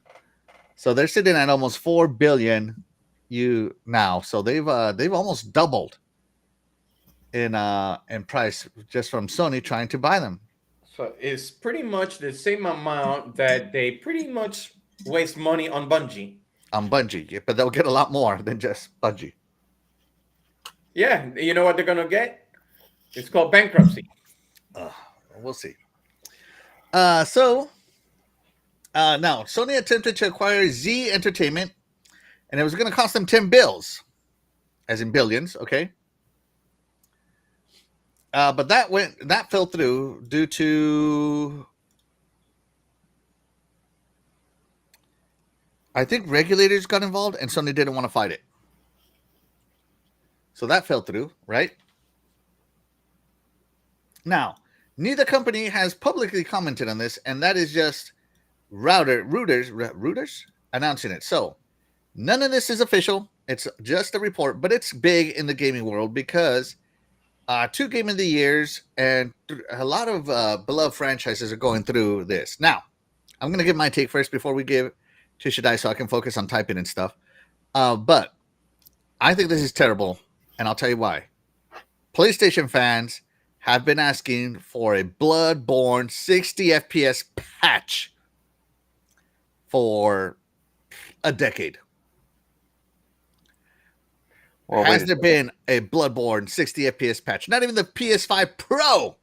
I don't even think you can play. Sorry, not Blood. Is it Bloodborne? Yeah, it is Bloodborne, right? Yeah, Bloodborne. Yeah, Yep. Bloodborne. I don't even think you can play Bloodborne on there. So Sony has just let Bloodborne be, left in the dust. But on the flip side of that, let's go to the other side of the coin. They did do a Demon Souls remake, which is fantastic on the PS5. So, but people have been wanting Bloodborne forever and ever, never. But if they make a 60 patch, it makes the game easier. Yeah, no They kidding. should make it a 15 frames per second patch to make it harder. Yeah. All right, so I guess you were right. It is Funimation and Crunchyroll. Mm-hmm. I figured. Yeah, so I guess you can. Wow. I watch a lot of animes, man. So Ooh, keep Yeah. your black light off. So yeah, let's see.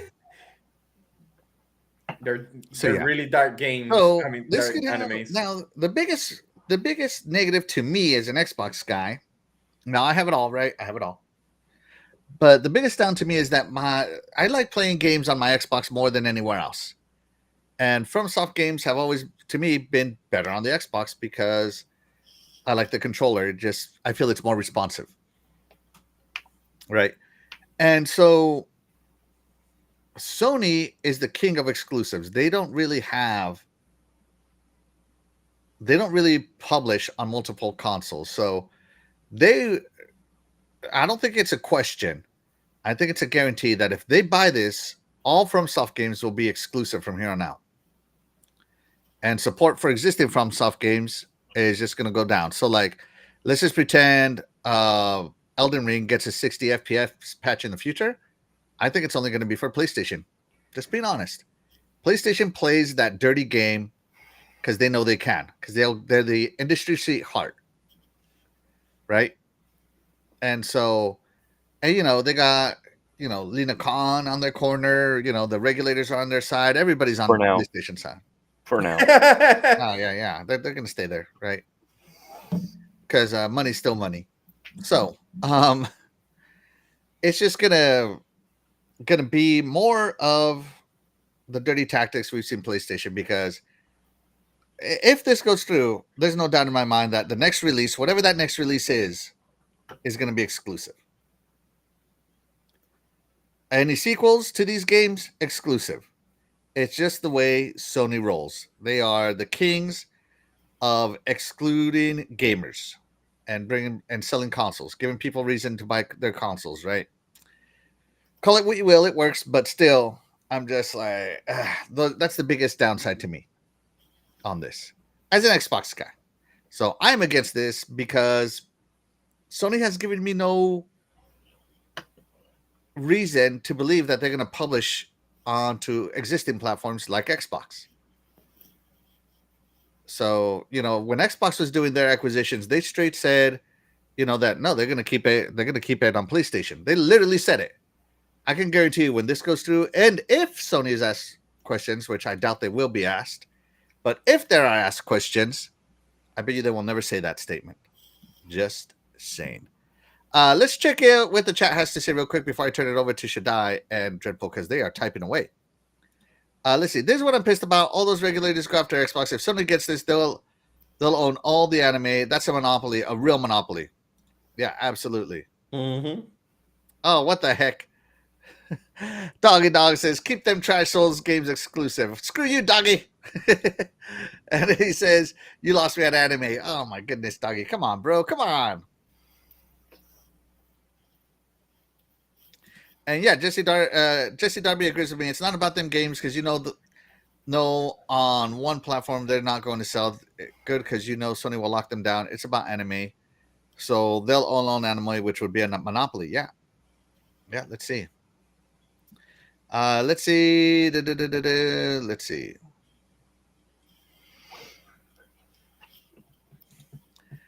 Bloodborne runs at 4K 60 on jailbroken PS5 fat consoles. A lot of people waiting for that patch bit the bullet and bought the jailbroken PS5. Oh, I mean, I guess if you got to patch it yourself, you gotta.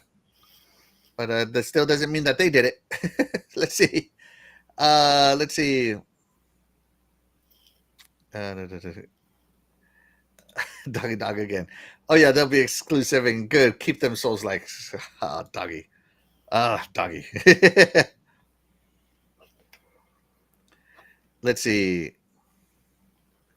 Scott Free said, is Avowed coming to PS5? Does Avowed exist anywhere else right now? Because we're just talking about things that already exist, like Dark Souls, Armored Core, already on multiple consoles. But what is coming to PS5? Doom, already existing on other consoles. Call of Duty, already existing on other consoles. Just saying, right, Dread? Or they just agreed to Game Pass to their system. Yeah. But shout out to Scott Free. Thank you so much for being here. You are the real MVP. Appreciate you, bud. Mm-hmm. I don't mind that people give me feedback. I appreciate it. I love interacting with the chat. Let's see. Harry Balzac brings it up. Sony could put FromSoft games on Switch too and make up the difference by taking it off Xbox. Yeah. Sony wants to hurt Xbox for some reason. Absolutely. They really do. Jesse Darby. It's okay for the market leader to be a monopoly, but not the third place. That's baloney. Yeah. Let's see. I'm gonna just keep going down. Let's see.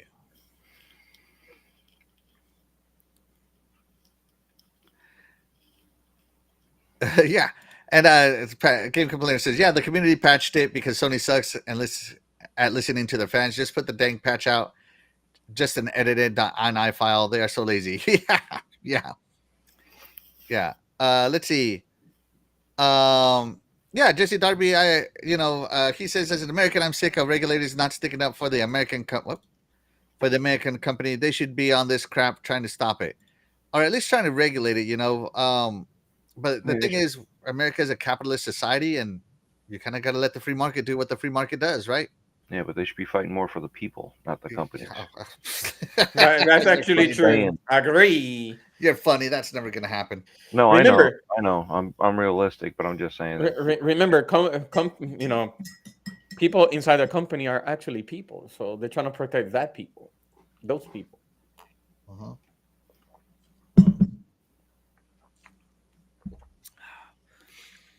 Oh no, Fastback. I disagree with you. And Doggy. I'm with Doggy. Sony can have from stuff. I prefer Xbox getting GTA 6 and Game Pass. No, hard pass. Hard pass on that. they could be in Game Pass, and they would still be the number one selling for 10 years straight. Oh yeah, definitely.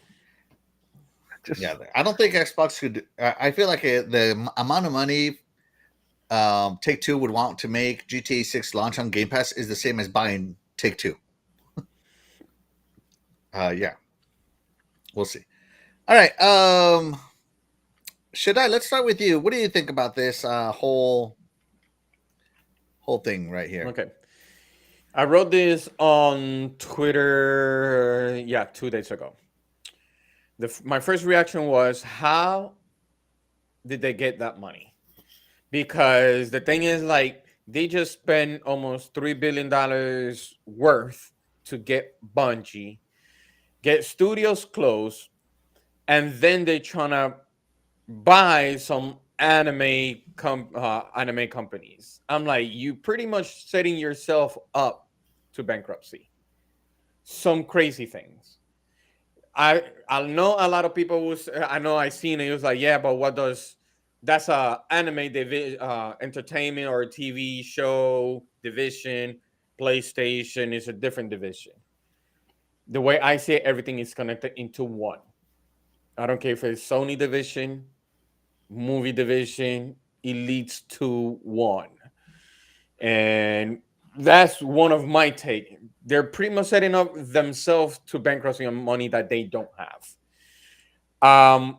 The other thing is, which Axel was talking about, and in here it says that if they buy this, which they right there it says currently owns From Software.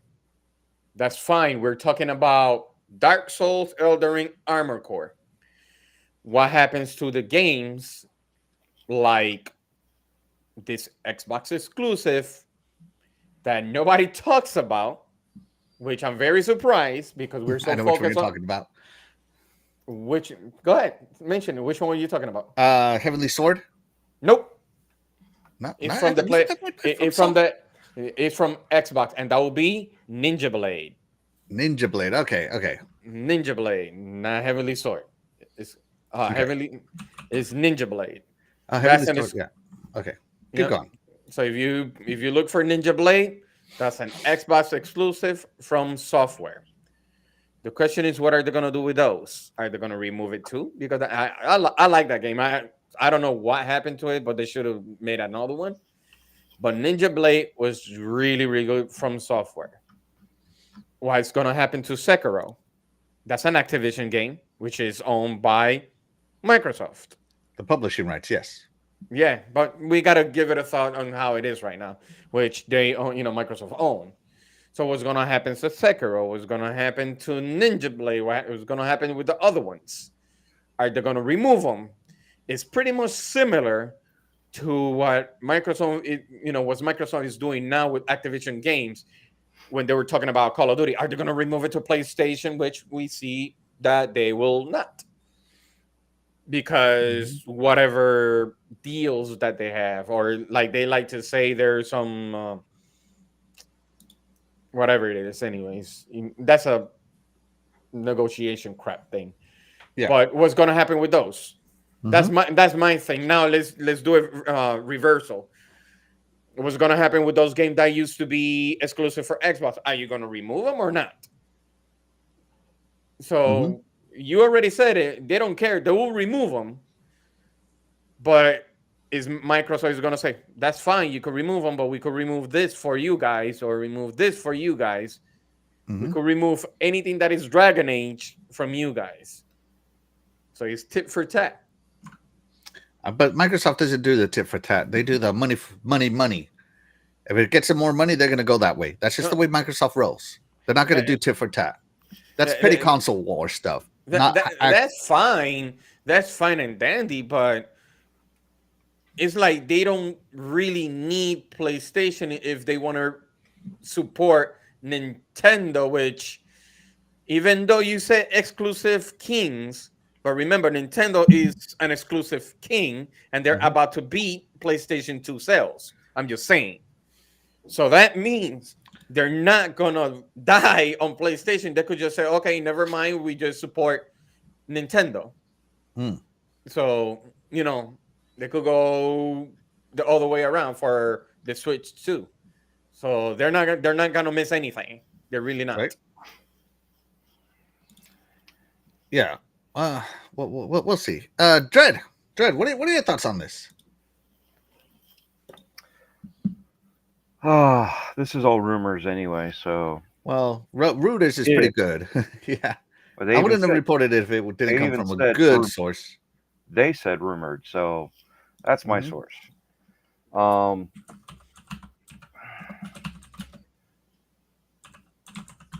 I want them to be competitive. So Mhm. if they have to buy it, then I understand. But at the same time, it's the monopoly issue is coming back into play when it comes to animation. They Mhm. haven't done much with any of that stuff to entice anybody else to like get into it. They haven't really done anything that I could see. Even with like a combo pack with the PlayStation bundles or the online services, they haven't. So many people are like, "Oh, this is going to be great," and I've kept an eye out, but I haven't seen anything. And again, it hasn't been worth my time. Mm. And I'm not an Elden Ring Souls like player anyway, so it doesn't really affect me as much. So I'm looking at it as from the outside of for my friends that are fans of this. So hopefully, I don't, I don't know. I'm still up in the air, to be honest. I don't see it as a really overly good thing or overly bad thing.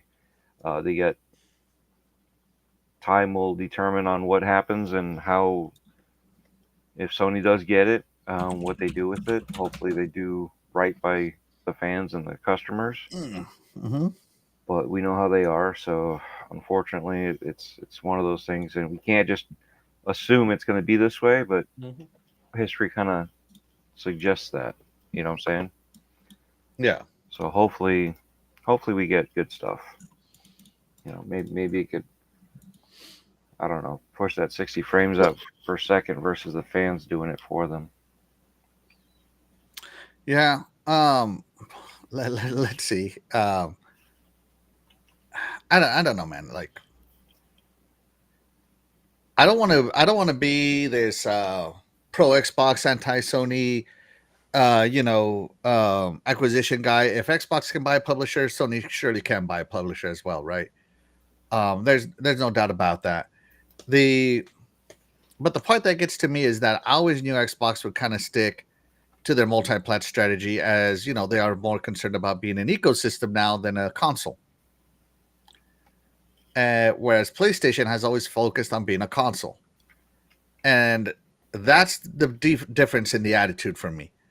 Is that what are you missing out on Xbox? I mean, you're not missing out any game of the years or contenders, if you will. Just being honest, right? Um, Whereas if Sony buys from software, you're going to miss out on game of the year contenders. Just being truth. Like Sony made Spider-Man exclusive. Spider-Man, really? Spider-Man. You know, Sony made all the cool features to MLB The Show exclusive to PlayStation, with their Pulse 3D and all that other crap, Mm-hmm. right? You don't get that on Xbox. We have a degraded version. Even though it's on Game Pass, which is great, it's still a degraded version.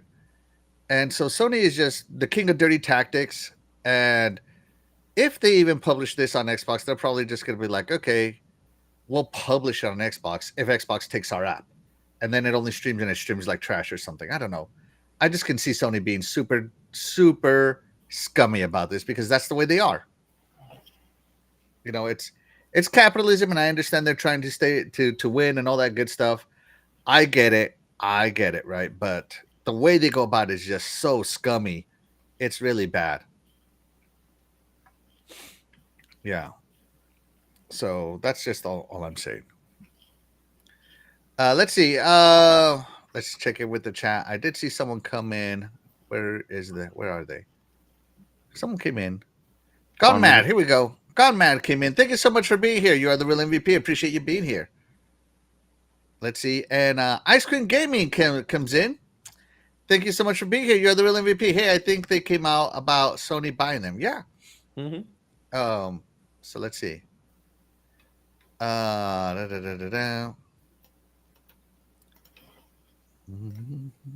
Yeah, see, so like Game Complainer says Sony owns Ghostbusters. Hopefully they never make that exclusive. I'm really dreading that day. Doggy Dog won't be missing this one because obviously he's not a Souls player. So he's not gonna miss that. But for those of us that love Souls, yeah. We're waiting. We're waiting for it. Yeah. I did. Okay. Just checking. Yeah, I did. So yeah, there you go.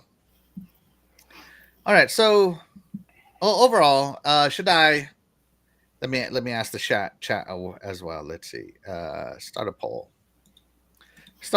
Would you be okay with Sony buying? I'm just gonna call From Soft because we care about that here.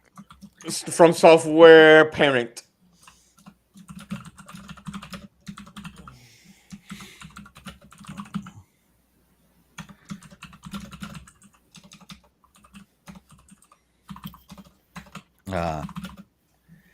They'll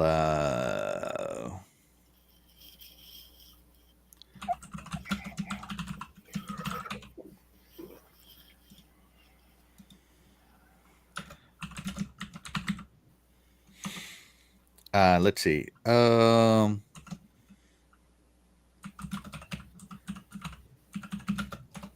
we go. So I'm just asking the chat. Do you support? Would you be okay with Sony buying From Soft? The options are yes, I don't play From Soft games. No, they'll ruin From Soft games on Xbox. And I'm undecided. So let's see what the chat thinks real quick. Shaddai, what has been your favorite From Soft game?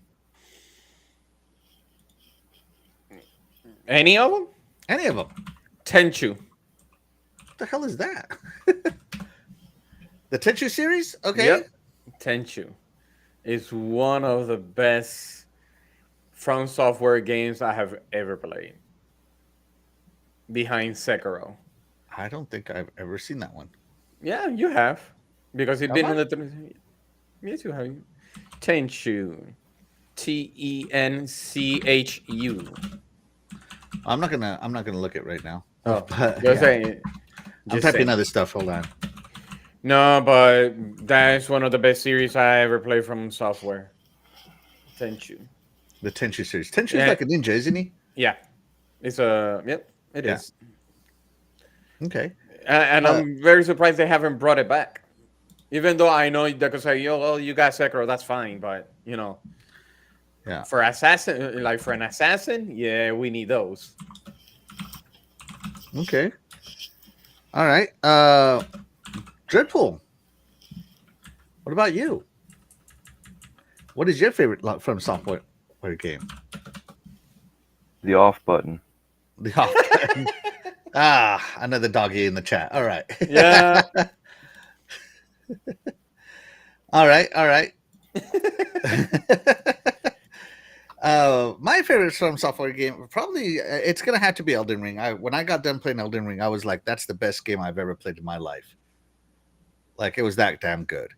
but I haven't played Fires of Rubicon yet. I want to, and I've been waiting to buy it physical because I like owning physical. But now that all this digital stuff is coming out, I might just buy it digital.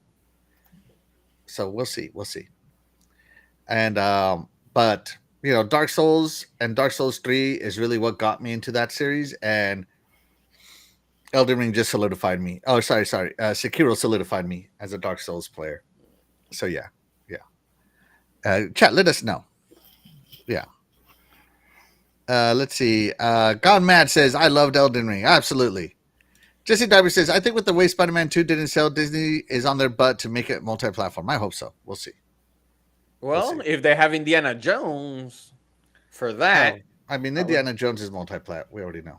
But I think, yeah. But I think that Spider-Man situation is, Sony owning them. So it's like, it's a toss Sony owns like the movie rights to Spider-Man, so it's not like Disney has full rights over it. Yeah, it's a crazy thing. Yeah, it's so weird how they did it. Yeah, it is. Yeah. It is. All right, are we ready, guys? Let's see the chat. Dripple, I'll let you read this one. Be sure to read the question too, please. All right. Hold on. Clicked on the wrong piece. All right. Would you me be okay with Sony buying FromSoft? Is it really soft? So we're gonna say undecided. You got 9%. Okay. 9%. We're like, meh. Meh. Right? And then the other split is 45-45, right down the middle. Yes, I don't play Microsoft game or FromSoft games. So 45% of you don't play these games? Oh, I'm one of them. That's right. And then no, they will ruin FromSoft. And you guys are right also. You guys are so right also. So 45-45, yes and no. And then the other 9%. Meh. I love that. I love the way you're saying that. Oh my god, I'm laughing my butt off on that. Clip that. Next time when you put undecided, you gotta put it like that. Meh. Terry's voice. Yeah, instead of meh. Yeah, meh. All right. Well, there you go, guys. Let's move on. So the Game Awards. Oops. I clicked the wrong button. The Game Awards listed their nominees for 2024. God. Right. And I know that the Game of the Year has a lot of contention on it, but let's go over some categories here. Are there any categories that you are most interested in, Shaddai, other than Game of the Year? Of course. That would be Game of the Year. I'm kidding. All right, Shaddai's out. No, I'm just kidding. Best RPG. Let's go to Best RPGs. And the nominees for this category are Dragon's Dogma 2, Elden Ring Shadow of the Erdtree, Final Fantasy VII Rebirth, Like a Dragon Infinite Wealth, and Metaphor ReFantazio. All right, Shaddai, talk to us why you love this category and which one are you picking of these amazing games? I don't need to talk that much. You just there. Oh, hold on. I can't see it. Hold on. There. I'm not. Have you even opened it? It's 2 discs. Whoa, 2 discs. Okay, now I got to get a physical version. It's 2 discs. This one. Wait. What's on disc 1? It's still on the Xbox. What's in disc 2? It only says disc 2, so that means it's the second part of the game. Oh, that's cool. So yeah. Yeah, that's pretty sweet in my opinion. All right. Keep going. Why? Because not only Metaphor ReFantazio is on the section of RPGs, it's also a contender for Game of the Year. And for me, this is the first time in my life that I play a Persona-like game because I never played Persona before. What? Never? You were an Atlas no, newbie? Wait, no. You can't say Atlas that. You can't say that because I have played Odin Sphere, and that's an Atlas game. And I love that. So Metaphor Fantasio has a great story, great music, Mm. and it's the first time that I play. It's like strate- uh, turn-based action RPG mix into the game, and Mm. it's really, really, it's really, really fun, and it It's has addicting, some. isn't it? Yes, it is. So Ugh. many, so many archetypes because the healer is dressed up in one way, the seeker is dressed up in another way, so it's so different. Right now I'm using a mage and he looks very different, so I love it. I really do love it, and I have 53 hours into the game, level 32. Only 53 hours. Oh my goodness. So for best RPG, for the best game design with rich player character customization and progression, including massively multiplayer online experiences. So Shadai's vote goes for Metaphor. Dread, which one would get your vote? None. Me. We're gonna say this, this, that. What the hell is that? It's actually this META4. Metaphor. Metaphor. Metaphor. Oh, Metaphor. All right. So you're voting for Metaphor as I'm going well. for Metaphor also. Yeah, Black Viking absolutely loves this game. So yeah. Yeah, All that right. game. I am going against the crowd here. I am going for Final Fantasy VII Rebirth. What? Final Fantasy VII is my favorite Final Fantasy of all time, and Rebirth did not disappoint. It's incredible for the second, third, I guess, of the game. And I mean, come on, you get to see Tifa in a bikini. Come on, guys, who doesn't want You to know see what's funny? Not too long ago, he said, "Man, I love Elden Ring. Now, when it comes to this one, no, I'm gonna go to Final Fantasy." Yeah, I Hey, know. I but hey, if expected this Elden was Ring. just Elden Ring as a standalone, I'm cool. But we'll talk about this later. Okay, but See, yeah, we'll talk what a about this later. coincidence. But I'm gonna go with Final Fantasy VII Rebirth for me. I think I'm gonna love Metaphor. Like a Dragon, I love that series as well. And Dragon's Dogma is on my radar. And of course, I love my some Elden Ring. But nothing has spent my money faster than Final Fantasy VII on this one, or time. So I'm gonna go with Final Fantasy VII Rebirth because it's my favorite Final Fantasy, and I'm gonna finish it up here soon, someday. When I say soon, soon in actual terms is like in the next year. Okay, guys. Let's see. Chat, let us know which one of these best RPGs you would vote for. Let's see. Doggy, does anyone actually watch this for the awards? I do. I care, but I could be the only one. I might just catch up with the trailers after the award show is over. Quote unquote awards. Fastback says Dragon Dogma 2 more popular and sold more. Probably won't win on Keeley's biased award show. Absolutely 100% biased. Yeah. But I think Yeah. Metaphor sold well too. It did sell well. Yeah. Jesse Doggy says, no, Doggy Dog, we watched them for the world premiere. There you go, Doggy. There you go.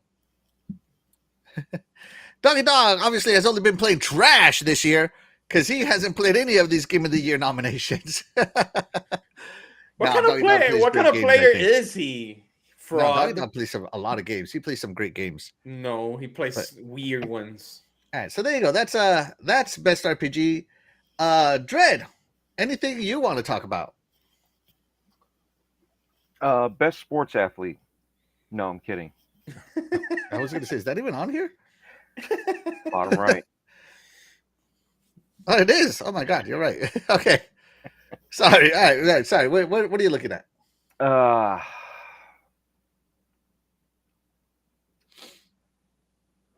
I'm looking at a blank screen. That's all I'm looking at. Let's Turn go on with your screen. And it's not from a hotel. let's go with best multiplayer. Let's see, multiplayer. Down. Bottom. You just passed by. Down. Yep. Right there you go. Yeah, best multiplayer. All right.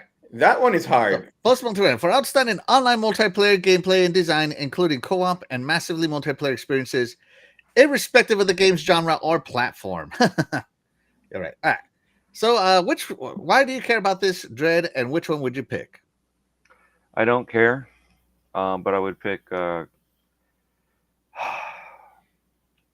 I'm gonna give it to Helldivers actually, only for the Hmm. fact that they kept For on Super pushing. Earth. Yeah, the whole Starship uh, Starship Troopers and all that.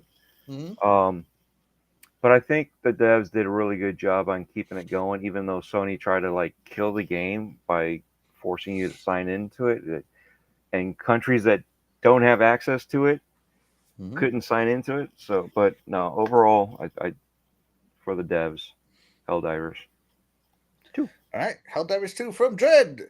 Shaddai, who do you want to win? Okay. Since I played this, so I have no other choice, and I finish it, so I'm gonna go with Black Ops 6. The Omni movement is a crazy feature on that game. There's still a lot of cheaters, and Dreadpool said it at the beginning.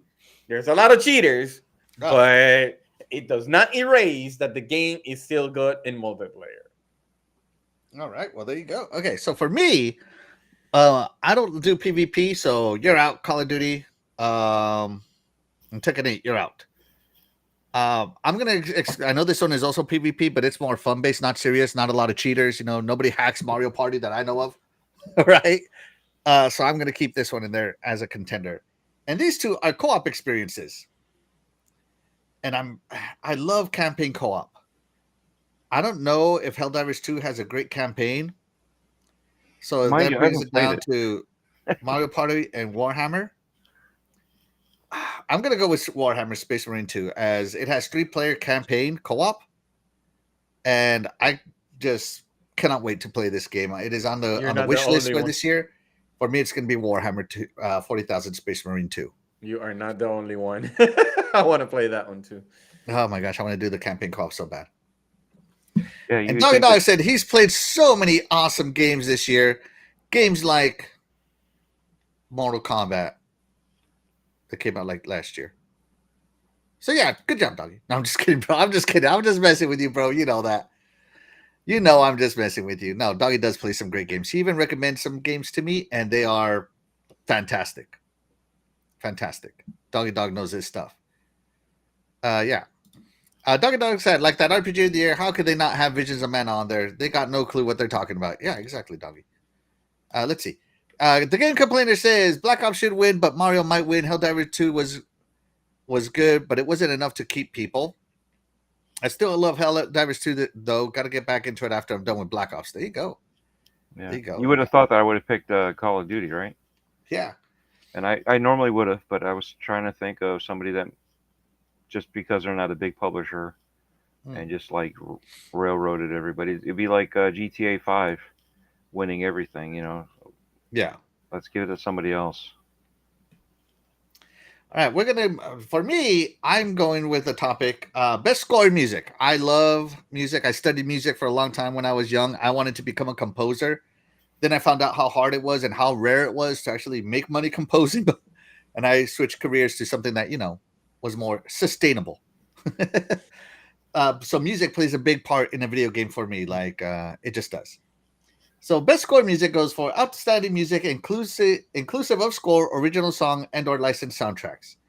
So you got Astrobot, Final Fantasy VII Rebirth, Metaphor Refantasio, Silent Hill 2, and Stellar Yams. I mean Blade. Stellar Blade. And to me, it's between these two.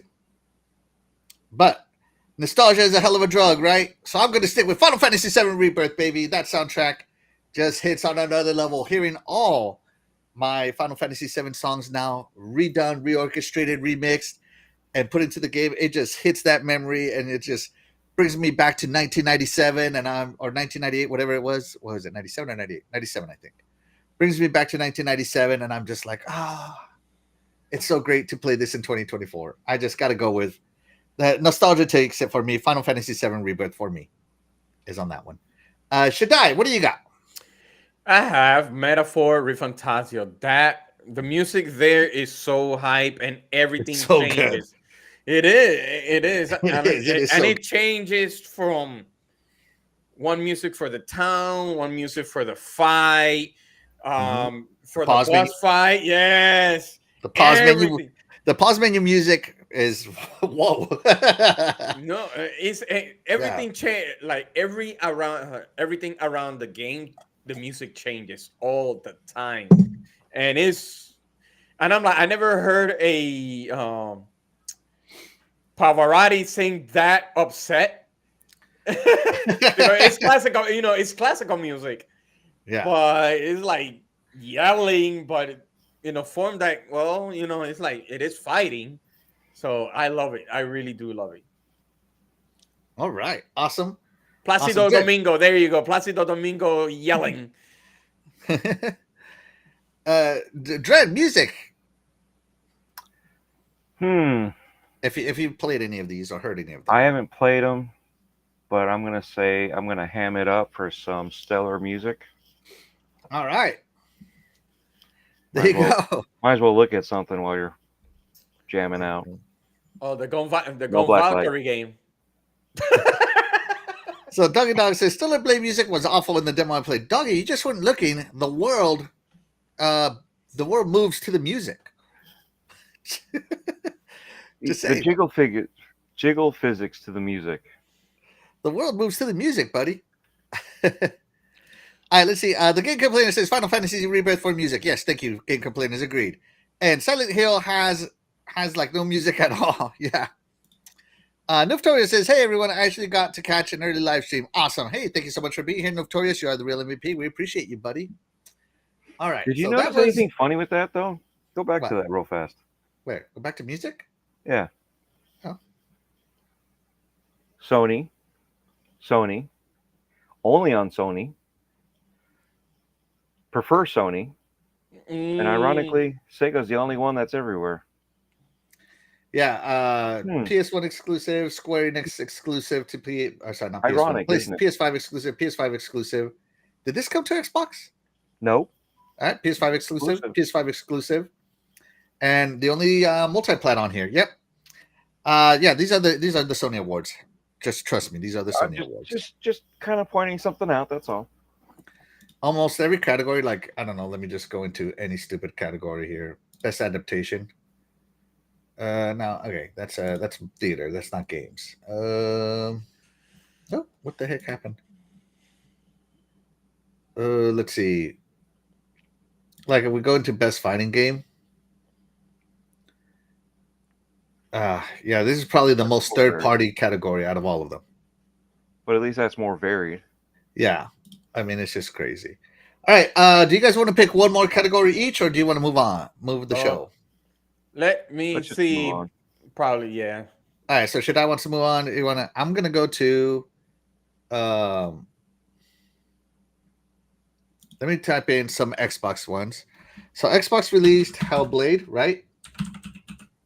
So Hellblade has 4 nominations: Best Narrative, Best Audio Design, Best Performance, and Games for Impact. So let's go into Best Narrative, right? On the narrative side, you have Final Fantasy VII, Like a Dragon, Metaphor, Hellblade 2, and Silent Hill. And I personally, for narrative, because these games are so long, kind of forget the narrative, I'm going to go with this one. And I haven't played Silent Hill. So I'm giving it to Hellblade because it does make a point of becoming just someone who is basically got that single mind of thinking for yourself and helping yourself to having the burden of leadership thrown on you. And it ends with that burden of leadership piece on it if you haven't played the game. So I think the narrative was done really well in Hellblade 2 Senua's Saga. That's hard because, like, for me, it's Metaphor and Senua. Yeah. Well, actually, go ahead, man. There's no right. There's no right or wrong here. That's why I got the shirt. Yeah. But I think the narrative on Hellblade stick out so good is because of the great audio that comes with it. Because remember, we got to play with the headphones. Yes. So the narration on that one is top notch. So best narrative. Now, for outstanding storytelling and narrative development in a game. Development is the main word here. And I really think this one had the most development. Yeah, but when you remember when at the beginning of the game, it will say best experience played with headphones. So pretty much you're like into whatever the narration is happening in the audio. So it's really engaging in there. So the audience, the audition helps, but Metaphor with Fantasio, the way it changes the story. Hmm. I think I think I will go with you on Hellblade. No, go with yourself, man. Like you don't have to do it. You go with yourself. No, no, I could. It's the thing. It's like I said, Metaphor is fine, Hmm. but what gives a boost is when Ninja Theory tells you best experience is by using headphones. That's what makes it even better. And the narration, I'm like pretty much like having a audiobook. You know what I mean? Hmm. So that's why I'm like I'm gonna go more towards Senua on this one Yeah. because of that experience. And now, real quick, Final Fantasy VII. If you know the story, you know the story. It's hard to follow. I don't know Like nothing your about that attention one. span has to be like at level 11 to follow this narrative. Trust me. Mm. I know the overarching story, but the way they go about it, it takes so many zigzags and turns. It's insane. Like a Dragon is the most serious, unserious narrative you've ever heard in your life. The serious unserious. Yeah, it does it so unseriously. It's like life and death, but told with jokes, and it's got its own flavor. Mm. So this one to me definitely wins. Dread, which one do you got? Ditto. All right, there you go. Dread. Ditto. All right, let's go back. All right, best audio design. Um, if Hellblade Senua Saga 2 doesn't win, they're wrong. Yep. There's just nothing that can compete. You can't compete with that one. Yep. Way too good. Just saying. I guess for best audio out of a controller, Astrobot would win, but best audio design definitely goes to Hellblade. Let's see, best performance. So we have Brianna White and Final Fantasy VII Rebirth, Holly Tail for Life is Strange, Humberly Gonzalez for Star Wars Outlaws, Luke Roberts, the only male, in Silent Hill 2, and Miliga Jurgens in Hellblade 2. And again, because these guys are all voice, she's not only voice, but her face and her body and the whole acting. If Melina Jurgens doesn't win this, I think it's wrong. Because it's not Again. just, she didn't just voice act, she actually acted. Yeah, And she she's really did. not. She's not an actress. She's not a Mm-hmm. a physical person in the first place to be a stunt Mm-hmm. person. You know what I mean? So for her to do this a second time around, yeah, Mm-hmm. definitely give it to her. Yeah. I feel like going to the store and buy anything that is Jergens. Yeah. And Dreadpool is like, what the? It reminds me of the soap. and so I'm And- sending you a black light for Christmas. I'll pass. And so this is also a travesty of last year's Game Awards. There was someone nominated for best acting. And it was like an FMV game. I forget what the name of the game was. And I felt she deserved to win because she actually acted, and she didn't just act one character. She acted out a ton of different characters through different times and all this stuff. I mean, it was incredible what she did, and she didn't win last year. I thought that was a travesty. So, these people did great on their voice. I'm not taking anything away from them, but she did everything. And if she doesn't win, Keely, your thing is rigged. Just saying. Which we know it is. Let's see. Let's see. Xbox or majority Western games do seem to get a pass at the Keeley Awards. If gamers had more of a percentage of awards, the award show would look different. I don't think so, man. I think you're talking. You might be talking American gamers only, but worldwide, PlayStation gamers outnumber Xbox gamers significantly. Yeah, there's I certain think it would look countries. different, and it would be. Xbox It would literally just be the PlayStation Awards. Xbox wouldn't even get nominated. I was gonna say there's certain countries Xbox is bigger, but worldwide there Yeah. are many more PlayStation. The Game Award complainer says a new category will be at the Game Awards in 2025. The sexiest man alive in gaming award, Kojima wins. Yeah, he'll win hands down. Yeah, He would win hands down. Even in his grave. Yeah. And games for impact. Now, these are games that touch on aspects of struggle in life, right? I don't know any of them other than Hellblade. So I'm not even going to say anything as I don't know. I haven't The played only any of them. the only ones I know are Hellblade and the one on the bottom. Oh, Tales of Kenzera. Yeah, Now? I heard that one there was really good. I heard it was good. I've also heard Neva is good. I really want to play Neva, and Hellblade's the only one I really know. So I can't. Really I'm never gonna vote on this one. Yeah. I mean, whoever wins is well deserved, I'm sure. Yeah. All right. So let's see. What else did Xbox release this year? On time for the Keeleys. So Flight Simulator out. Indiana Jones out. The expansion for Starfield. Oh, yeah. Let's see if Starfield is on here anywhere. No, Starfield is none. Nope. No Starfield. Okay. I think that's it, right? For Xbox games? Okay, let's see. Best ongoing game. They're in here for Diablo. Okay, Diablo is on there. I don't know. Where's Sea of Thieves? Where's The best Power World? ongoing game- Oh, that is actually true. Oh, Power World. Yep. For this one, I'm definitely gonna play Diablo. I've been Yeah. talking about Diablo for the past month. I obviously love it. So there it is. I just love Diablo. I think it's the best ongoing game ever. So yeah. 3 years in a row, Destiny 2. Awarded for a game for outstanding development and ongoing game content that evolves the player experience over time. Forza was snubbed. Just saying, Forza was snubbed. All right. But Diablo got a DLC that people were not happy with.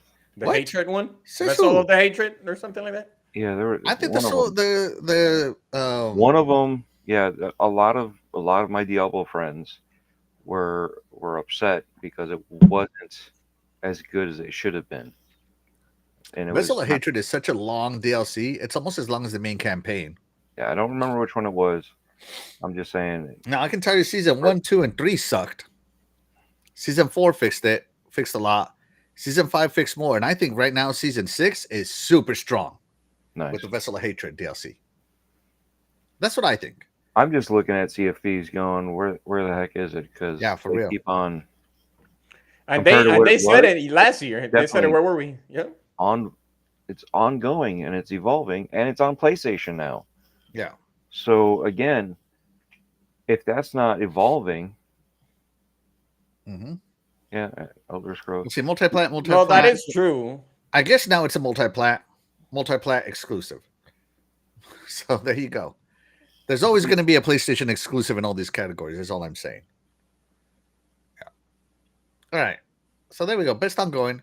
Going back to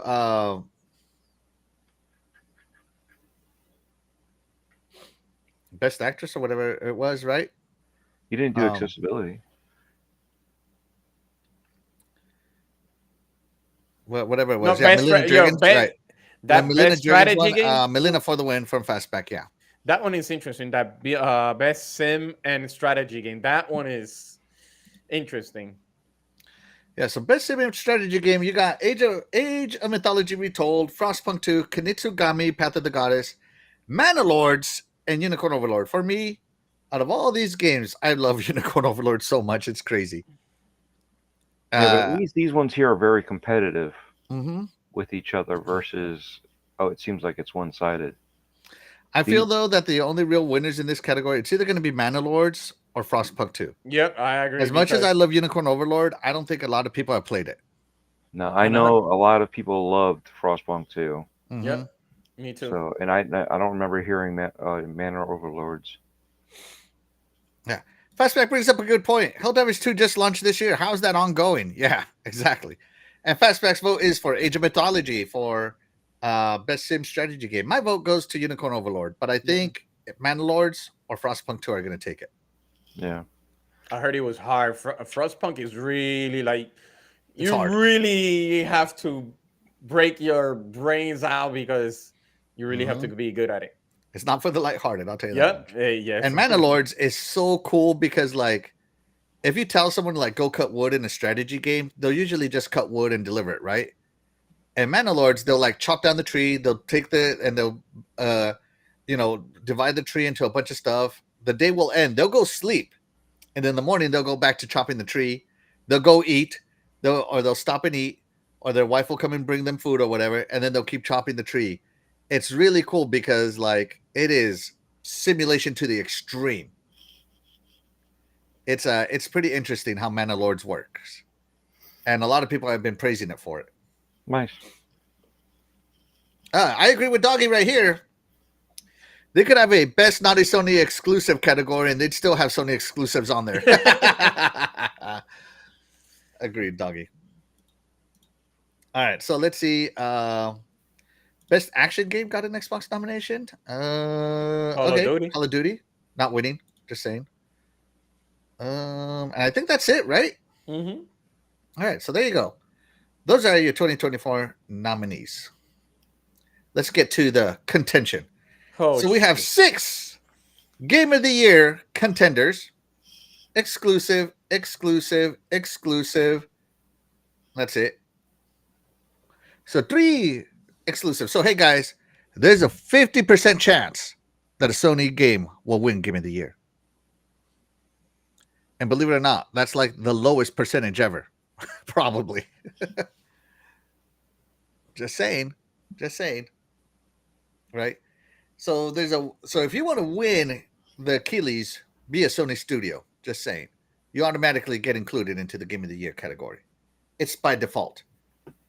They have a contract. Right? Yeah. And I agree with here. Keely ignored Resident Evil 4 remake last year. Like, come on, that game was fantastic. The DLC was great too. This guy doesn't know crap about games. Yeah. All right, so now the Golden Joysticks just ended, and the Golden Joysticks voted Black Myth Wukong as the ultimate game of the year. Okay, so Black Myth Wukong already going strong. A Souls-like, doggy, a Souls-like, baby, for the win.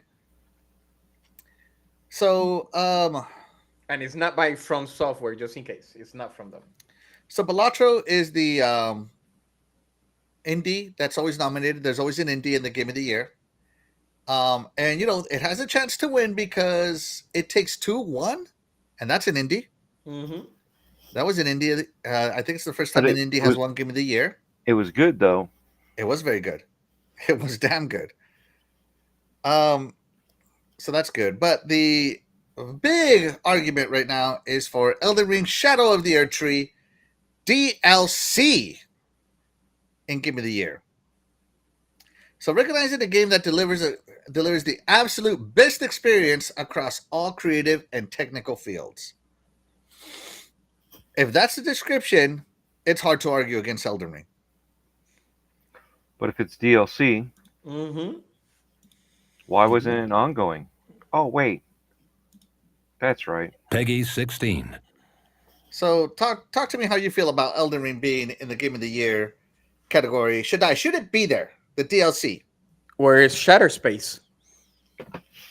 Oh, Shattered Space. It got hated on. It's There- Xbox. that's a DLC. It has the Xbox. You gotta remember, you gotta apply the Xbox tax to these things, man.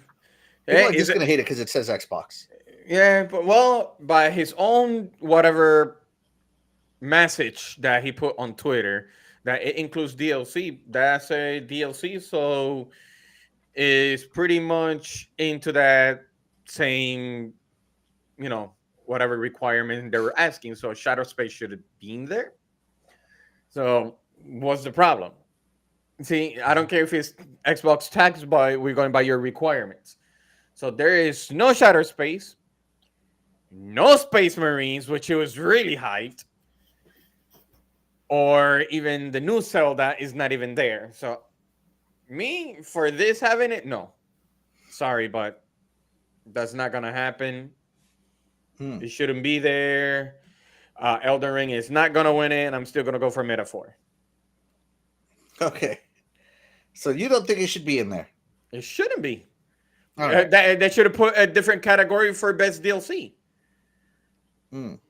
It's the same thing with I think they put Final Fantasy Remake. It's the same thing that happened last year. Resident Evil 2 Remake as a Game of the Year. No, that's a different category.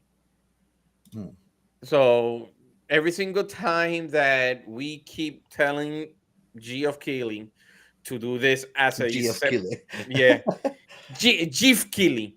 It's G of Keely from here on out. From here on out, you have been nicknamed Jeff. Kojima Wrong. killing. Kojima. But no, that should every single time we keep for a year we kept saying that's a different category for a lot of reasons. They're not listening. They're really not. Mhm. And I don't care if he's trying to please. No Dragon Age there either.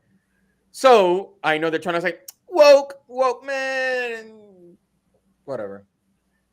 Hmm. I don't care about the woke thing. If you want to make a big issue out of it, I don't care. It's just a game. I'm just thinking about games. For real.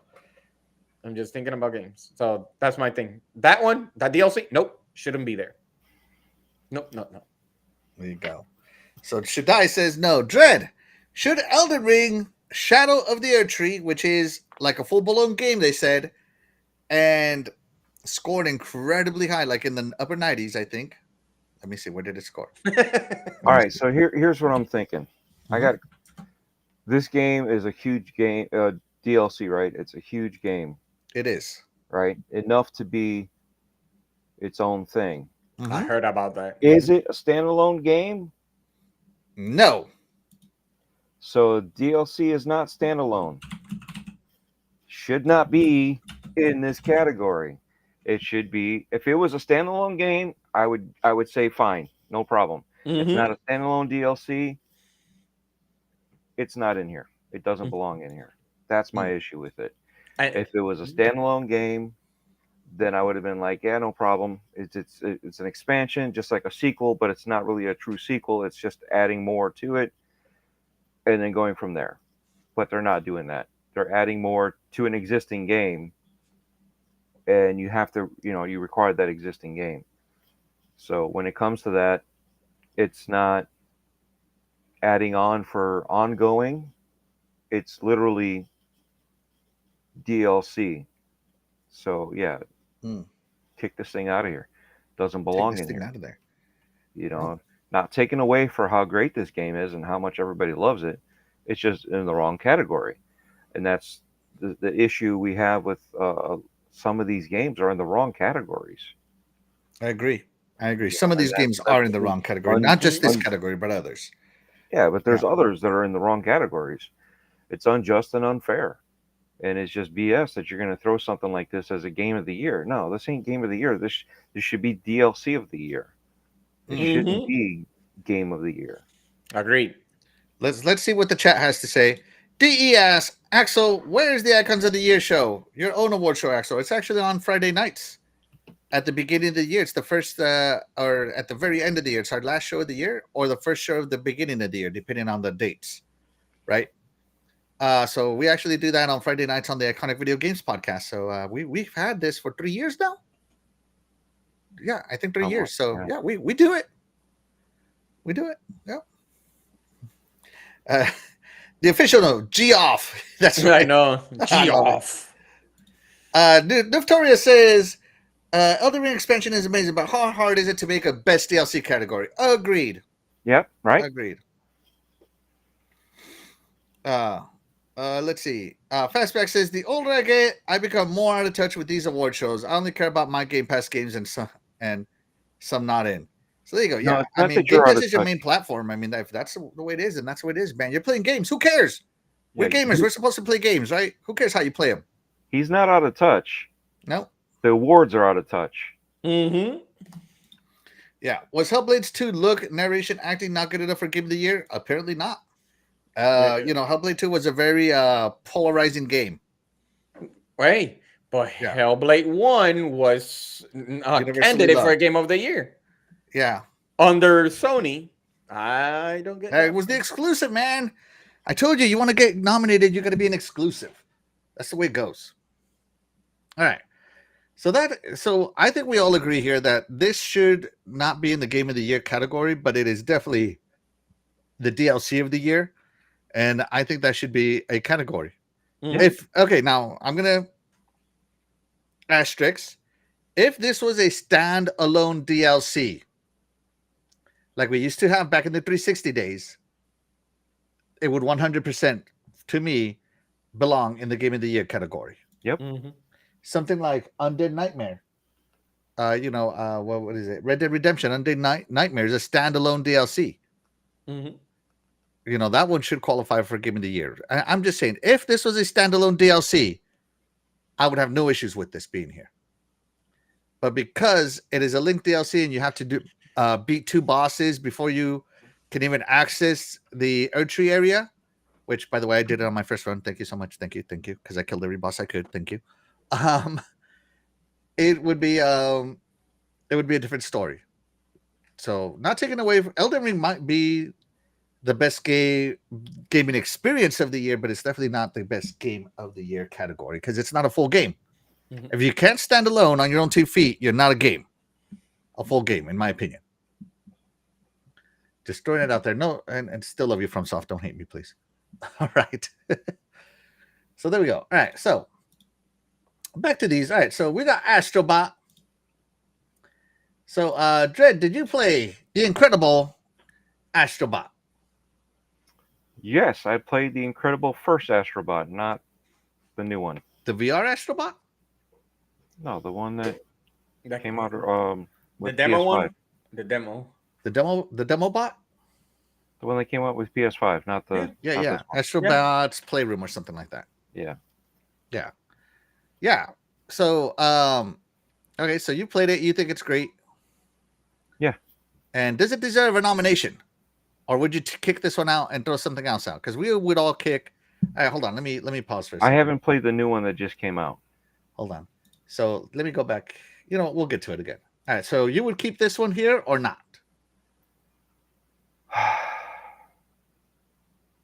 Does it deserve the nomination?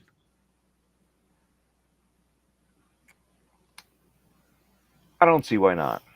Right? I know a lot of people liked it. Again, and it was intuitive with using the controls and changing it up. I know the issues that everybody had. Oh, it copied this and copied that. But platformers are platformers. They all copy each other at some point in time. They do something different each time. And It's like first person shooting has first person shooting, yeah, exactly.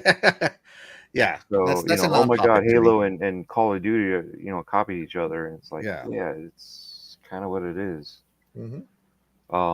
So yeah, I don't see why it couldn't be. And they did change it up on this one compared to the first game, so I could see it in there. I could see other games being in there, but I don't see why it couldn't be in there. All right. So, Shaddai, this is the highest rated game of the year with a 95 on OpenCritic. Astrobot, are you happy with it? Does it deserve the nomination? Okay. I know I was doing a podcast yesterday about this, and pretty much 90% of them they were PlayStation centric, and they said that the experience of this game is really, really good. It beats the demo. It's coming since a demo, but that the nostalgic of the game that brings with it, that it reminds you when you play this game in the past and the other. Should it be there? I don't see why not. About even though I think this game came out. I don't know on the last minute when this game came out. September, right? I don't know when it came out, but I think I mean, it was, if it was September, it September does 6th, qualify. 2024. Yep, Okay, you're right. yeah, Okay. it does qualify. But yeah, this is one of the games that Sony was desperate because it didn't have any games. But other than that, just joking aside, it should be there. Yeah, I have no issues with Astrobot being nominated. I think it's great that a platformer gets nominated. And let's be honest here, Astrobot uses the haptic feedback better than any other Sony game ever. Just throwing it out there, nothing beats Astrobot on the haptics. Yep. Team Asobi really knows what they're doing on Astrobot haptic controlling. So I have absolutely no issues with this being nominated. I think it deserves to be nominated as well in this category. All right, up next on the list here is the Balatro for the Indie nomination for Game of the Year.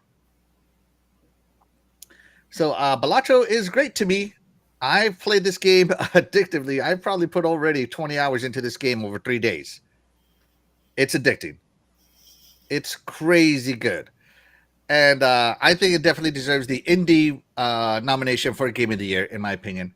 Will it win? I don't know, but is it probably the most addicting out of all those games, other than Shadow of the Earth Tree, addiction level wise? I'm gonna say yeah. This one has my addiction level going. It has unlimited replayability. It's insane how good this game is, and the strategy that goes into it. So yeah, I love it. I love this one. I think it deserves a nomination over all the other indies that I'm aware of that came out this year. So yeah, should I Balatro? I can't really I can't really say. I'm not too much of a card game person. I Mm-hmm. suck at it. I'm not really good at it. But it seems to me that a lot of people love it. And this is actually the first time I see a card game being nominated as Game of the Year. Hmm. Other than I remember the PUBG beta on during that time that it was Game of the Year contender. Yeah. But should it be here? Well, it is. That's what it's called, Game of the Year. Game that is popular, and this one is one of those, so it should be there. Everybody who's played this game has been addicted to it. Trust me, it hooks you. It hooks you in a way that it's hard to explain.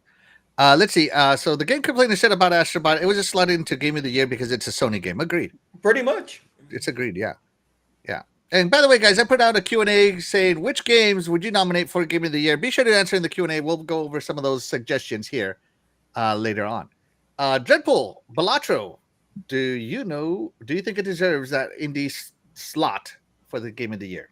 Because that's really what it took, is the indie slot. I was gonna say, yeah, this looks like it, but I'm watching this gameplay or whatever this trailer. None of it makes any sense. So It's now so I'm hard to like, explain. Do you want me to I explain am it to you? no, All don't right, even. so here it goes. All Feels right, like so let's go over it. my brain's gonna explode just watching this, and you're gonna explain what. No, I'm good. If you explain to Just leave him, it in there. It ain't gonna win Game of the Year anyway. Yeah, no.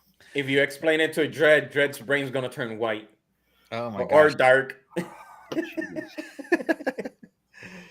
Oh my god. Yeah. So yeah, Fastback is Balatro touchscreen on mobile. It is. It is. If you play it, if you buy it from your, from the Play Store or the App Store, Kojima probably likes Balatro. That's why. Oh my gosh. I remember when Balatro was announced, but Axel is QST. I heard to love it. What? I have no idea what QST means. I'm sorry, Fastback. And Dan, the man Cunningham says, I'm told it's as addictive as Vampire Survivors. Yes, thank you. It is. It's crazy addictive. Yeah, it is. It's got that RNG element that's just so good. That roguelike element that's just so well balanced. It's insane how good it is. So Balatro scored a 91 on OpenCritic, releasing in February 2024. And yours truly didn't play till November. Mistakes were made. I should have played this back in February. All right. Deserved, in my opinion. All right. My second most anticipated game of the game from Game Science, Black Myth Wukong. Now, this one won the Ultimate Game of the Year on the Golden Joysticks, but I have to scroll quite a bit on the 2024 Hall of Fame because Black Myth Wukong. So just to put it down here, right? Ranking wise, right? Astrobot is the highest rated game of the year, right? So it's number one. Balatro is the 7th highest rated game of the year, right? And I'm looking for Black Myth here. Hold on, I gotta keep scrolling. Where is it? Did I pass it somehow? Anyways, Shaddai, do you think this one deserves it? Well, I look Yes. for it. Yes, this is one of the games that we talked about a couple of months ago. That if it was going to be Game of the Year, I say yes. I like anything that is Asian mythological. The same thing with God of War or anything like that. That's why I like South of Midnight too, since it's folklore. But this game, yes, it does deserve to be in this category. It's really high. I just can't wait for this game to be into the Xbox ecosystem because I will buy this. I will literally buy this. Okay, so out of all these games, Black Myth Wukong scored an 82 on Open Critic. It is the 94 highest rated game. Am I reading that right? Now, if we're going by scores, right? That's just where it lands. I'm not saying it's good or bad. I'm just telling you where it lands. Right? So a lot of people feel that Black Myth Wukong, if it got nominated for Game of the Year, then there's so many other games that could have been there. But I personally think that this game looks fantastic and should be where it is. I'm sorry. Yeah. And it's a Souls like. I love my Souls likes, and I cannot wait for this game. I'm waiting to see Game Science announce something of whether it is or it is not officially coming to Xbox. They said it is, so I'm waiting for it to launch on my favorite platform. But I want to play this game so bad. All right, Dread. Black Myth Wukong. I could see it winning. Okay. All right. I can see it doing it. People have talked mad about this game, so yeah, I could see it pulling it off. Yeah, I think it's well deserved. I think it's a great Souls-like. It's the best full game Souls-like to come out this year. So I'm definitely in for it. Let's see. Fastback says first, sorry Axel, I fat fingered. Okay, so let me reread this. I remember when Balatro was announced, but Axel is first I heard to love it. Okay. All right, cool. Yeah, and Fastback has it right here. Ratings are suggested and tinted to bias media. Absolutely. Shout out to Ray Dizzy. Thank you so much for being here. You are the real MVP. Loving the Diablo D, by the way. Love it. Yeah. What is the user score on Black Myth? Black Myth Wukong has a user score. Hold on, I gotta find it again. It's a monkey out of 10. It's a monkey out of 10. Oh my gosh. Okay. Sorry, it's not working. And I gotta go to my video real quick. Okay. User rating is a 90 out of 100, so it's high. It's almost 10 points higher than the critic rating. So that's kind of cool. So there you go, Black Myth. All right. The one that doesn't. All right. So the one that doesn't belong here. Elden Ring: Shadow of the Earth Tree got nominated. We already gave our thought on it. What would you replace it with? Should die. Warhammer 40,000 Space Marines 2. Okay, Warhammer. All right. Deadpool, what would you replace it with? What would I replace it with? Mm-hmm. Definitely not Diablo. How could you? Yeah, I don't know. I'd have to. You should have told me this ahead of time. Oh, sorry. Yeah. Yeah. My bad. Let's go with COD. Call of Duty. That's actually true. Yeah, I mean, not a bad choice. The campaign is really, really good. Oh, jeez. Yeah. All right. So let me see. Which one would I replace this with? Never. The thing is, a lot of the games I already like are already in up there. Unicorn. I do love me some Unicorn. You know what? I'm gonna go here. I'm gonna go with Hellblade. I'd replace it with Hellblade. I loved Hellblade. Loved it a lot. So yeah. That's what I'm going with. Fastback said he would replace it with Space Marine 2 or Hellblade 2. Yeah, there you go. All right, another one on here. Square Enix presents Final Fantasy VII Rebirth on here. Does it deserve the nomination? Should I? No, it shouldn't be there. It's a different category, like I said earlier. Remix and remaster should be separately, because this could have competed with Silent Hill remake. They could have competed with that one. It's not even a competition. This would have won. But it's a remake. It's a remake. A remake is a remake. Remake And is a this remake. game, Okay. so no, this So game. games like What about Resident Evil 2, Resident 3, Evil and 2, 4? Resident Evil 4 wouldn't qualify either on your list. I think Age of Mythology is a remake, so that could have been the third one. Okay, okay. All right, so So, Shadai would take it out. All right. yep, I will take it out. Take it out. All right. Dread, what about you? Ah, this one here is Just say me. well, no. You see, the thing is, they've done so. When you do so much to a remake that it's, even though it's based on the same story, but the storyline's different. Where it fixes some things or maybe alters some things. The visuals are uh, improved upon. It's not just a remake where they just It's or not like a remaster. upres. Yeah, it's not an upres. They've actually added more to the gameplay, added more to the controls, changed it up. When you do it from the ground up, I kind of have to I want to give it its own category for that, but at the same time, it is kind of a new game. I can tell right now it doesn't play like the old one. Yeah, but that's what I'm getting at. It's kind of like a new game, so I would kind of leave it here.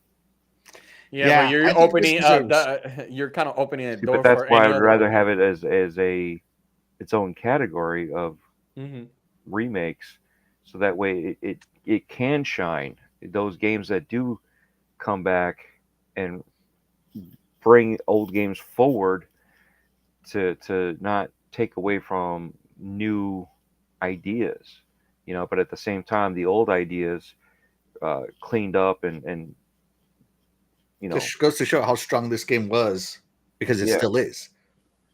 yeah. So it should have its own category, Mm-hmm. but I could see it being well enough to be here. You know what I mean? Right. I would keep it here, and I'll tell you why. Because No, no, no, I no. I changed agree. my mind. Get rid of it just because Axel likes it and he's gonna keep. Screw this guy, man. Okay, so I agree with what you're saying. Remakes and remasters should have their own category to begin with. But I'm gonna caveat on it. If a remake or a remaster is gonna make it onto the Game of the Year category, it has to be so significantly different than the original one that it's kind of like the unicorn almost. Because the only remakes and remasters that I would put in these categories are Final Fantasy and Resident Evil. Yeah. That's it. Because they are so vastly different than the original counterparts. If you like, oh, if you go by like the PlayStation standard, oh, the Last of Us remake director's cut 8 or whatever it is, right?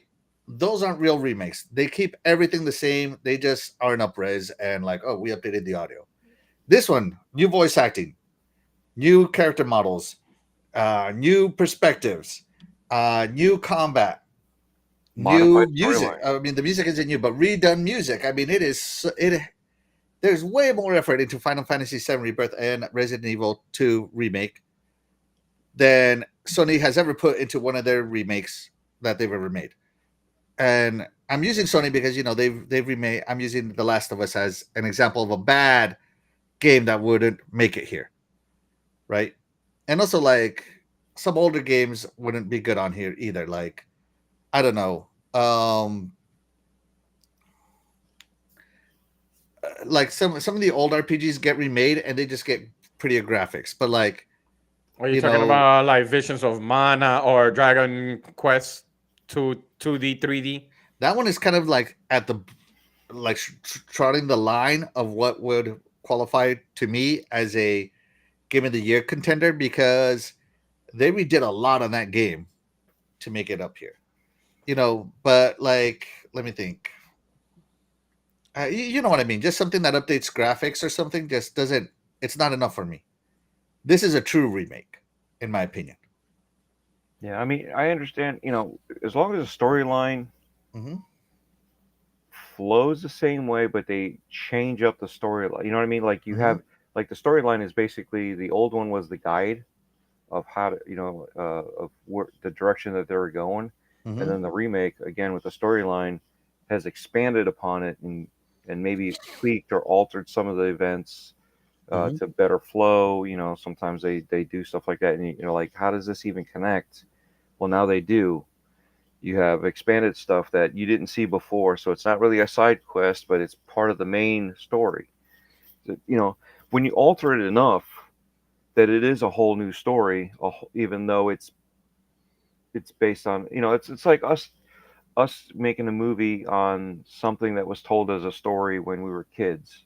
It's the same Mhm. story. It's just now we made something else out of it. We Yeah. wrote the book. We wrote a book, and we've embellished more information that wasn't privy to it before, or added something that made it, kind of a little bit more sense to it. You know, you've done something different to transition it from just Mhm. being the old wives' tale that your mom told you or grandma told you, and stuff like that. Now you've actually gave it a life of its own from your point of view. It's like Mhm. Frankenstein and Mary Shelley's Frankenstein. Yeah. Totally different. Totally It's not a different, but the remake, same. but it is, but it isn't, and Yeah. you know what I mean? I do know what you mean. Yeah. Yeah, Notorious brings up. Say the only thing that's kind of the same is the story. Everything else is drastically different. The overall story is the same, but the way they're telling it is different. Right. I mean, it's insane how much work went into this game. Shout out to Sith Lord. Thank you so much for being here. You are the real MVP, and as always, thank you for sharing the show on Twitter. Appreciate it, buddy. Let's see. The game complainer says agreed. Axel, Resident Evil 4 remake was both different and the same at once. It was completely polished. Great game at launch. Yeah, yeah. Yeah. Doggy Dog wants to correct Die. Vengeance of Mana isn't a remake. Yeah, Why? Who said Vision of Mana was a remake? should I? I didn't. Oh. Trials of Mana was kind of a remake, but it was awesome as See, well. There you go go. ahead. See, he's switching. Isn't a remake, but then was kind of a remake, so he Yeah. doesn't know what I it don't think it is. would qualify. Let's see. Fastback says category for these remakes should be best at milking gamers. I mean, no kidding. They should Yeah. be like best at hitting the nostalgia. Game milkers. Yeah. Oh my goodness. All right. So last one on the list is Shadai's probably game of the year. Metaphor Refantasio. Does it deserve to be here? Yes, that's it. That's Next. it. Next. Dread, does Metaphor deserve to be here? It's a remake of Persona series. No, I'm kidding. Oh, what the hell? By the way, this is the No. You know third what? highest rated game of the year right now. No, He- I say it belongs here. Like I said, with the hype and everything, the way that they brought more Market it. Western players into Mhm. these type of games, I say it deserves its spot. I knew he was going to do this. I'm still in game milkers. Shout out to the game complainers, not the game milkers, the great complainers out there. Let's see. Fastback says, I do get remakes, also introduce younger games to these great established games we grew up with. Absolutely. Yeah. Let's see. And Doggy Dog, he don't mess with his trials, man. He said, no, trials is different than Visions Eternal. Yeah. They're the same. They carry mana name in The it. carry mana. Oh my god. Oh my god. There you go. So I'm sorry, Dred. I got distracted with that comment. Did you say this deserves it or not? Yes. Deserved. And I agree. I think Metaphor has my hype level through the roof. I really want to get to more gaming, but I got to be adult, which kind of sucks. I wish I was a teenager again with no responsibilities, no job, no nothing. Just nothing but time to play, you know? Yeah, but then you wouldn't be with your lovely wife. We could be in love as teenagers. Yeah. All right, so there you go, guys. Those are the nominees for Game of the Year. All right, so let's see. The chat said Dreadpool said he would nominate Dead Island 2. DE said the games I'm playing, Stellar Blade and Dragon Dogma 2 are his game of the years. There you go. And the game complainer says Croc Remaster equals game of the year. Yeah, Dead Island 2 has released more stuff, so Yeah. I'm giving it, ongoing game. The only one that there's two games here that are missing. One of them being Tears of the Kingdom, and the other one Tears of the Kingdom is too old. Sorry. The one of them being an Xbox game and one of them being a Nintendo game. I really You do mean think Echoes of Wisdom. That's Yeah, the new Echoes of Zelda. Wisdom, something. I really do feel that I agreed with what someone said that the one of the slots should go to the three publishers. Like each one of them get a slot, because that way we can really see them go against each other. But at the same time, like if a publisher releases nothing but bad flops, like let's just pretend Concord was in here, it would be a waste of a spot. So I kind of see the double-edged sword of it, right? So yeah. So let's see. The highest rated Xbox exclusive Halo. this year was.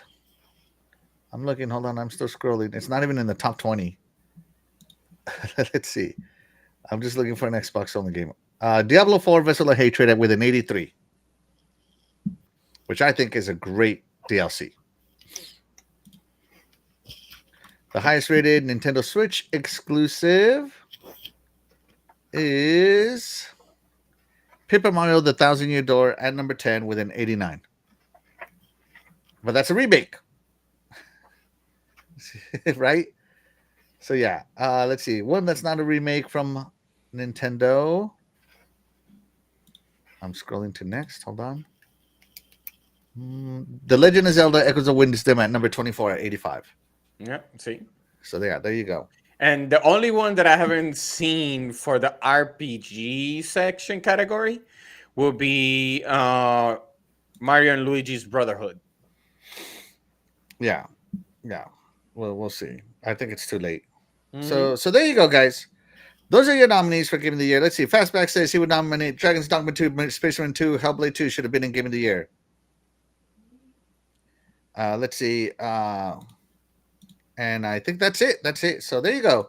The Killies are there, guys. Be sure to watch them. As you know, the game trailers are going to be through the fire. So even if your game doesn't win, just know that the trailers are probably going to be mostly Xbox centric. Just saying.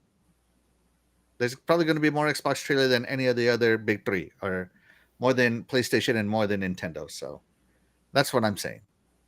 All right. Anybody else got anything else to say about the Keeleys today?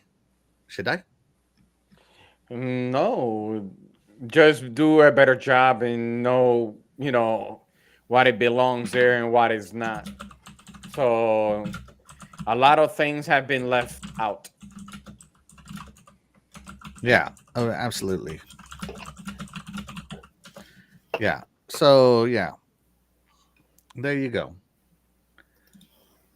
Let's go to the facts. Let's see. How can I watch the game? And can I what did it show? The nominees. Why do you use this, Jerry? Why I'm voting on this? What is the cutoff date? The cutoff date was November 22nd. Huh. So about 2 days ago. But weren't these announced like Yeah. Go figure. a week ago? Go figure. Something seems strange here. Yes. And I'm going to repeat it one more time. Leave it for January. Yeah. 100%. Leave it. I don't care if it's the quarterly for the companies. I really don't care. They're still going to get it. But January should be a full 12 months game of the year. That's what it's called, game of the year. Yeah. Yeah. You see, but that's the thing, though. I understand why they don't do it after January, even though I agree with you.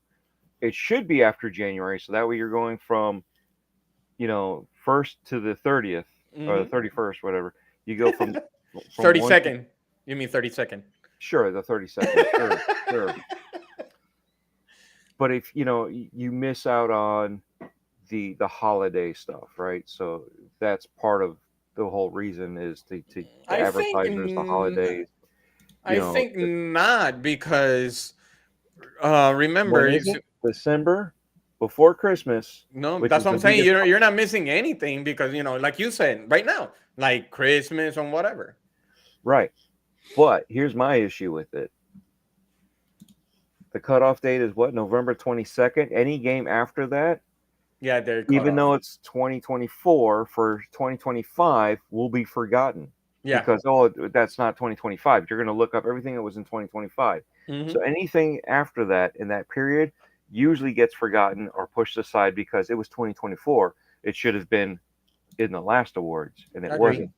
I agree. So, but that's the issue I have is the fact that anything that falls in between the December month, forget about it. Never happened. You know, and again, we already have the finalists, but yet they already announced before this happened. Absolutely. Yeah.